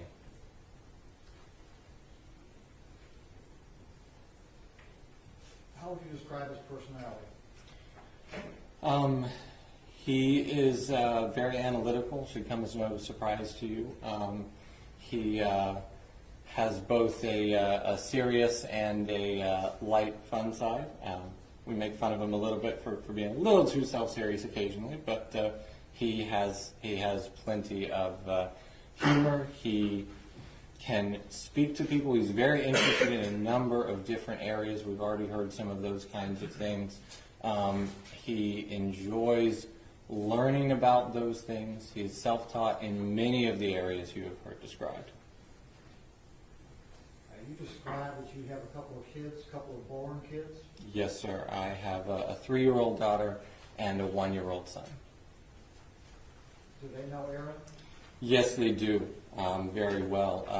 Recently, I got into weightlifting, and again, as the engineer, I knew that Aaron was the one who I would call to help me build a weight rack in my bedroom. And during his time there, he began to interact with, especially at that time, my son had not been born yet, and he interacted with my daughter, and she is very particular about who she likes, who she lets hold her or talk to her. And just after a couple of weeks of being there and engaging in that, she began to ask when Uncle Aaron would come next, when the next time she could see him was. Are you familiar with his work with the children's choir? Yes, sir, I am. What, describe that to the jury. So, as you have heard, of course, he grew up in that program, in the high school program. You heard, of course, earlier from Mrs. Armstrong, and he led the children's choir that they did occasionally when Mr. Armstrong needed him to. He was very good at providing direction for those kinds of things, helping the younger ones learn and grow and be able to engage in the activities they need to. How does Aaron approach tasks when he has something he has to get done? Well, I would say he is very interested in figuring out what he's got in front of him. He wants to make a plan. He wants to understand the nature of the thing. He will often set about making drawings or spending a good amount of time planning, calculating, trying to figure out the best way to go about that. And then he throws himself wholeheartedly into it. If he needs to learn something, if he doesn't know, he will go and find someone or find a source that he can learn from to understand what it is that he needs to do and continue forward with it. You've known him throughout his adulthood. Has he ever been convicted of any type of criminal offense? No, sir. Is he a hard-working guy? Very much so. Is he a creative guy? Very much so, yes, sir. There are numerous occasions. In fact, this weightlifting rack that I've spoken of, we put our heads together to determine how we wanted to go about that, and we actually bought one off of Amazon and deconstructed it, modified it for its use in my bedroom with a less amount of space than you would traditionally use. Aaron was the one who took care of all of that, figured it all out. If he were to be placed on probation, do you have an opinion as to whether or not he'd be able to follow any rules that Judge Gallagher would set out for him? Absolutely. I have no doubt that there would be no difficulty whatsoever in following those. He has followed faithfully the bond rules that have been set for him. Throughout my time knowing him in interactions with other organizations, hierarchies where there are rules, Aaron is not the one who goes and skirts around the rules or figures out how he can get what he wants to do, thinking that he's above them or going to go do his own thing regardless. We'll pass the witness. Cross-examination. No question, Your Honor. May Mr. Dean be excused subject to any potential recall. You may. No objection from the state. Thank you, sir.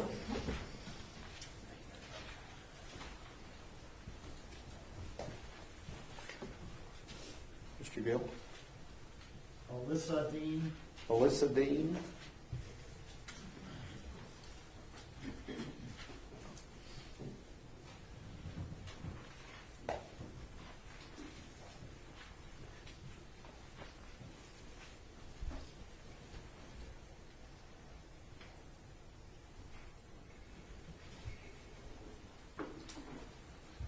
Solemnly swear or affirm testimony given this cause to be the truth, whole truth, and nothing but the truth, so help you God. I do. Have a seat right here. Mr. Gill. Tell us your name, please. Alyssa Dean. And are you Aaron's younger sister? I am. Did you hear your mom testify a few minutes ago? Yes, Are you the younger sister that Aaron spoiled? I am. How are you occupied on court? I am a police officer. Are you a police officer for one of the departments here in the Metroplex? Yes, I work here in DFW. And like the rest of the family, were you raised here in the Arlington area, I was. in homeschool? Yes. How much younger than Aaron are you? 10 years. But despite that, did you have a close relationship growing up? Yes. So my mom's already told you the story about him being willing to get me whatever stuffed animal I wanted when I napped, which she said I was 2, but that continued further into my childhood than that. I remember, because I can remember it, I remember being upset that I had to go take a nap while the rest of my siblings got to play, and so to console me, Aaron would bring me, again, whatever stuffed animal, however many I wanted for my nap time. I also remember in the summer we would go see my grandparents who lived in Reno every year. And they had property and they had horses. And Aaron would take me horseback riding every year when we were out there.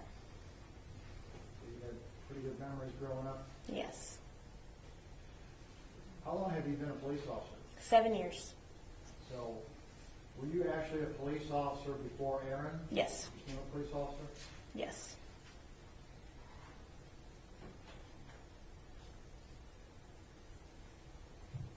What kind of guy is Aaron? Hardworking, humble, caring. You've heard already from my family that he has a lot of projects, and he does. He likes to have a lot of different interests and likes to do a lot of things. He's actually been in the process of helping me remodel my bathroom at my house, which is something he took on himself to do, and has ripped it down to studs, and we're in the process of rebuilding it.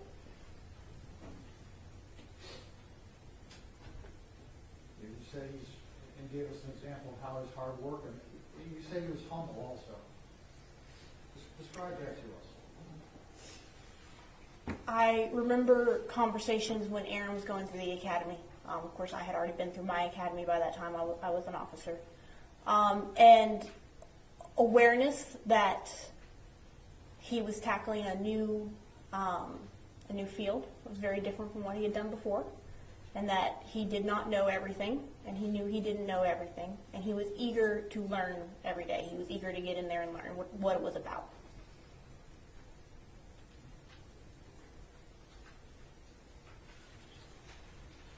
Does Aaron have an ability to follow rules? Yes, Does he follow society's rules? absolutely. As a component of the criminal justice system, do you feel like he'd be able to follow rules that Judge Gallagher gives to him? Absolutely. My family's already referred that he's, of course, followed his bond conditions for the last 3 years. But he would have no desire not to. I mean, he lives his life according to those rules anyway. That wouldn't be an issue for him. You understand that while you may continue to be a police officer, that Aaron is done being a police officer? I do.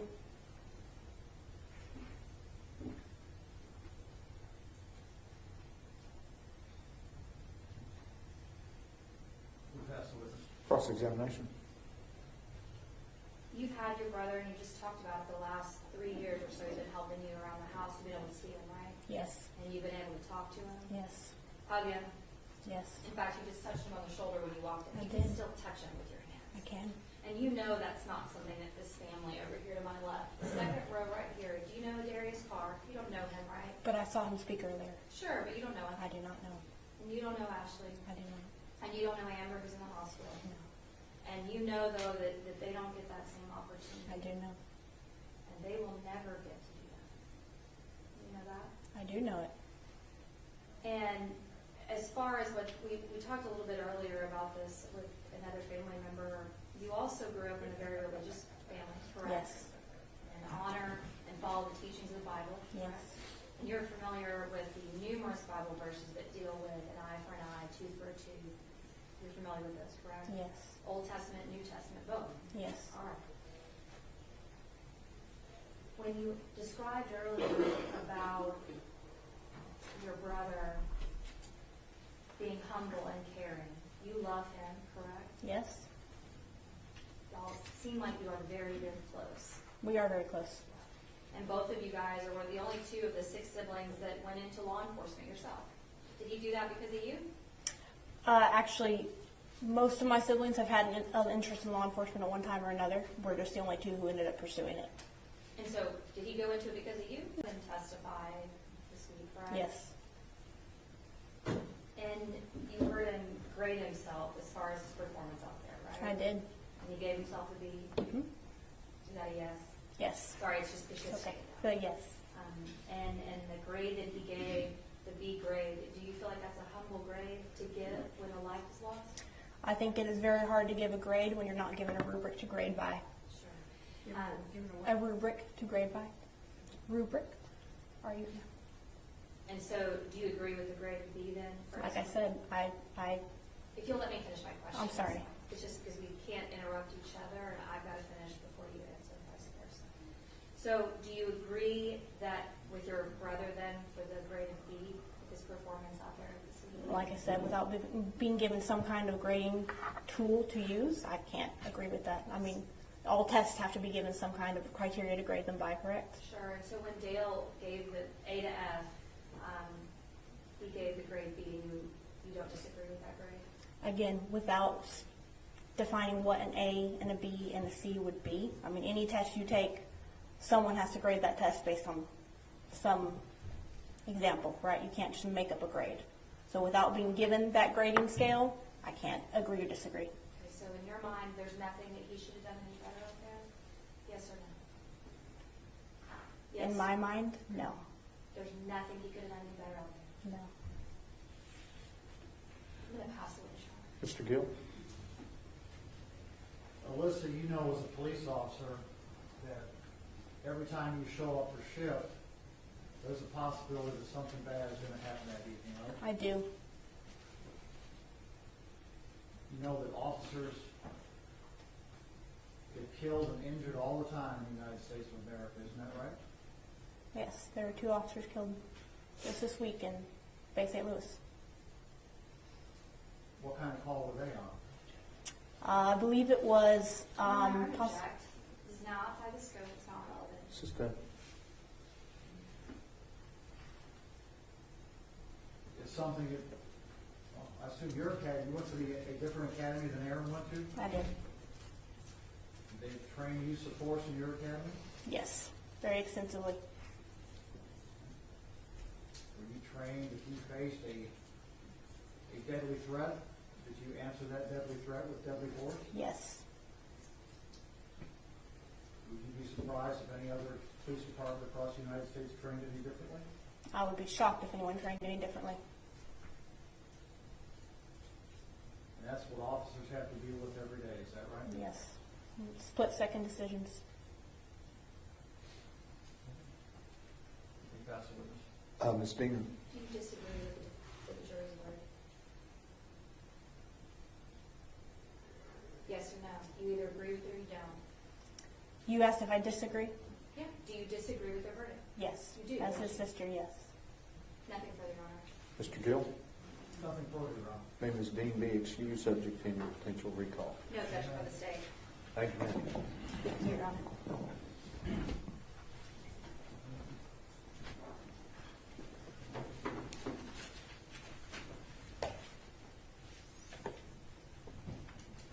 Mr. Gill? Mr. Dean rests. State have any rebuttal? We do. Who do you have? Ashley Carr. Ashley Carr.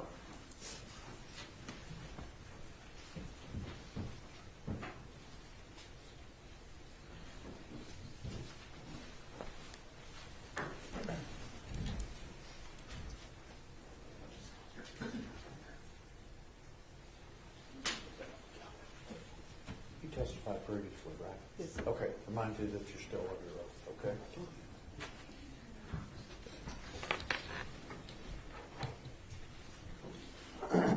Ms. Dinger? And permission to post, I believe it's already been admitted, Stacey's in 91. Yes, ma'am. All right. Ashley, you're the same Ashley Carr that testified during the guilt innocence phase, is that right? Correct. Now here to testify in the punishment phase, correct? Correct. Okay. So I want to talk to you just a little bit about the relationship of this young man and Atatiana that we see in Stacey's 91, okay? All right. Tell me, I know now, and maybe you've always been, are you kind of like a second mom to Zion? Yes. Tell me a little bit about that. My sister Amber was the first one of us to. I'm sorry, but we're going to have to object. This is outside the scope of this hearing. Response? And I believe this is directly is the punishment phase, so I'm about to ask you questions regarding the impact that it's had on now that Atatiana is no longer here, her relationship Let's get to that then, okay? Okay, so I think you were answering a question about Amber had the first. So my sister Amber, out of all four of us, is the first one to have children. So Zion was our first nephew. Yes, she did birth him, but he was our baby. I was the aunt that bought things. Tay was the aunt that played with the things that I bought. Okay, and so was Atatiana? Was she like a second mom to him? Yes, as well. So he really had three moms. Okay. Mm-hmm.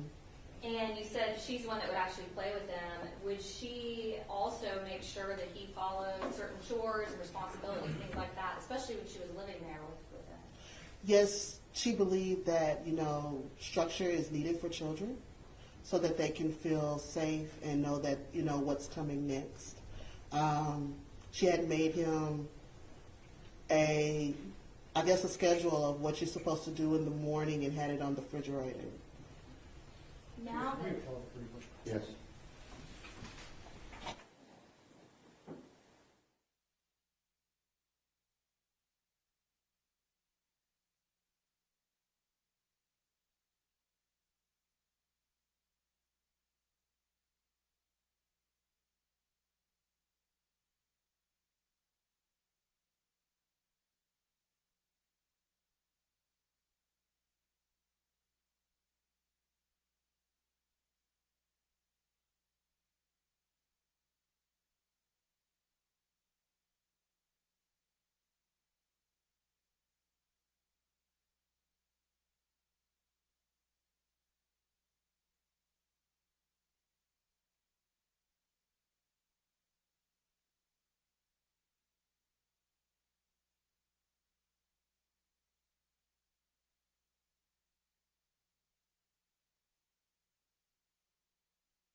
In your outside presence of the jury, go ahead. Thank you. Okay, you just talked about that she believed in structure and that there was some sort of a schedule that was on the refrigerator. Yes. I want to ask you about Zion specifically. Now that she is not in his life anymore and hasn't been over the last 3 years, has he had to go to counseling? Yes. Okay, tell me about that. Zion feels that this is his fault. Why does he feel like it's his fault? That he burnt the burgers that night. And if he didn't have burnt the burgers, the doors wouldn't have been open and the cops wouldn't have came. So it all goes back to him in an 8-year-old mind. And it's, when everyone is hurting around him, it was hard to console him. So we found help outside of us. Was it difficult last week for him to testify? Extremely.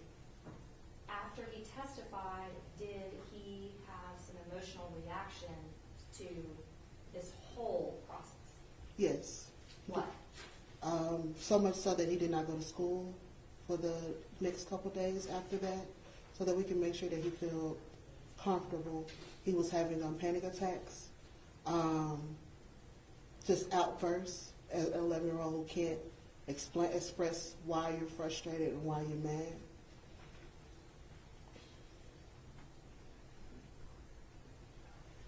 Judge, that was it. That's the only remaining questions that I had to ask.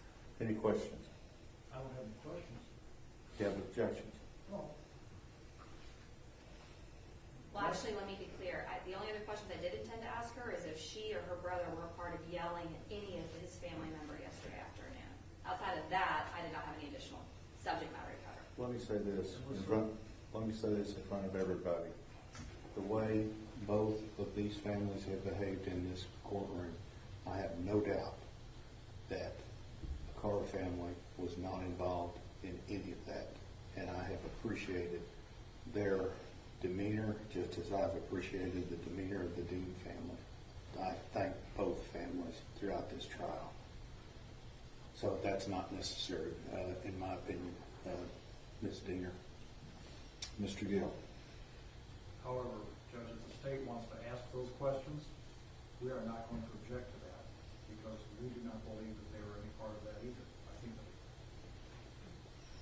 The person we just took in, went through the holdover door a few minutes ago. that's my understanding also, is the person who was involved. All right. But we do have an objection to the way that this victim impact evidence has taken a turn away from the impact of the death of Atatiana Jefferson to impact of court proceedings. I don't believe that there's any relevance to how someone feels after court proceedings. I don't believe it's valid back to victim impact testimony. I've got a couple of concerns based upon her testimony thus far when she stated that Zion said it's his fault because he burned the hamburger. We're getting into hearsay. That's my first thing. That was going to be my next What I was just going to ask, may I be permitted to ask him if he's sad? that's an objection calling for hearsay. His demeanor? Oh, his demeanor, you can ask him that, yeah. But you can't go into statements that other people have said outside of court. So that's where I'm coming from. Any other objections? No, sir. Okay. I'm going to allow you to ask her generally about Zion. Has he had problems as a result of this? Has he sought counseling? Did that counseling have to either increase or intensify as a result of the trial?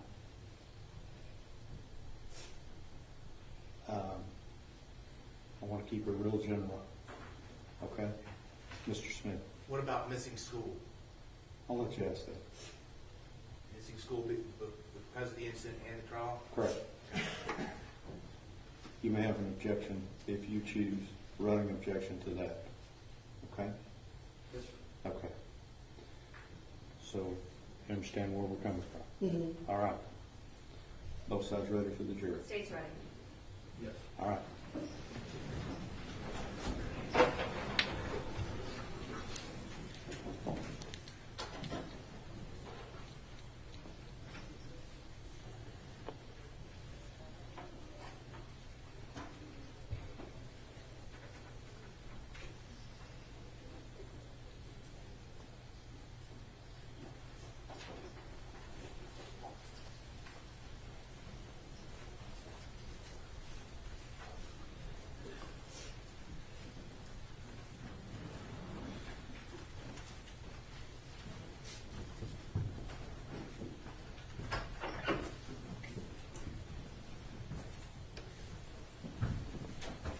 Everyone may be seated. We are ready to proceed, Ms. Diener. Okay. Before the break, I was asking you about the relationship of Zion and Atatiana, and you were talking about the you been able to observe how this and the loss of Atatiana has affected him? Yes, I have. Tell me about that. Since this has happened, Zion has been placed with an IEP in school for social emotional learning. Okay, what is you just said it in an acronym. Say it again. IEP. IEP. Okay. It's a plan to make sure that he's able to be the best successful that he can be in school. So there'll be some times that he will have outbursts. Emotions will come from nowhere, and he's in the middle of class, things like that.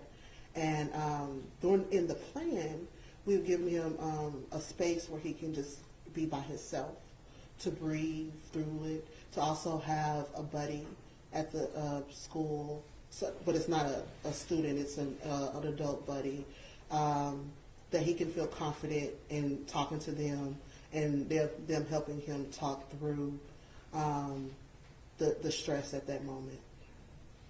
Has he had to go through counseling after Atatiana died? Yes. Tell me about that.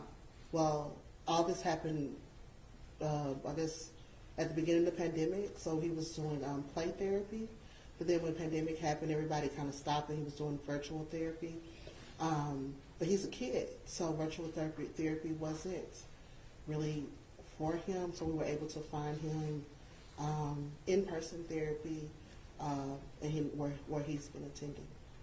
Has that counseling had to increase over the last few months or weeks in proceeding for the trial? Well, it increased. Every time we got a delay, it increased. Has he had to miss school because of some of these issues? Yes. Sometimes he wakes up and frightened. Sometimes he wakes up crying where he can't understand why he's uncontrollably crying.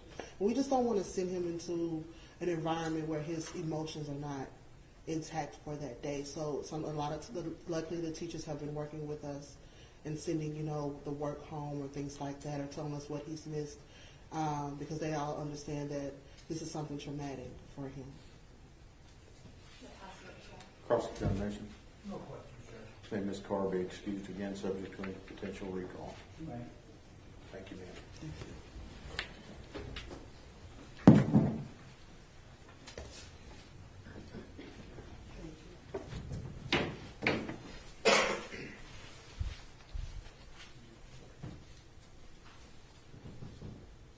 Mr. Smith.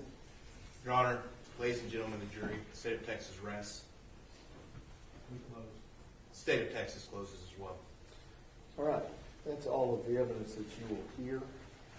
And I'm going to talk to the lawyers. Y'all retire to your room. I'll be back to visit with you.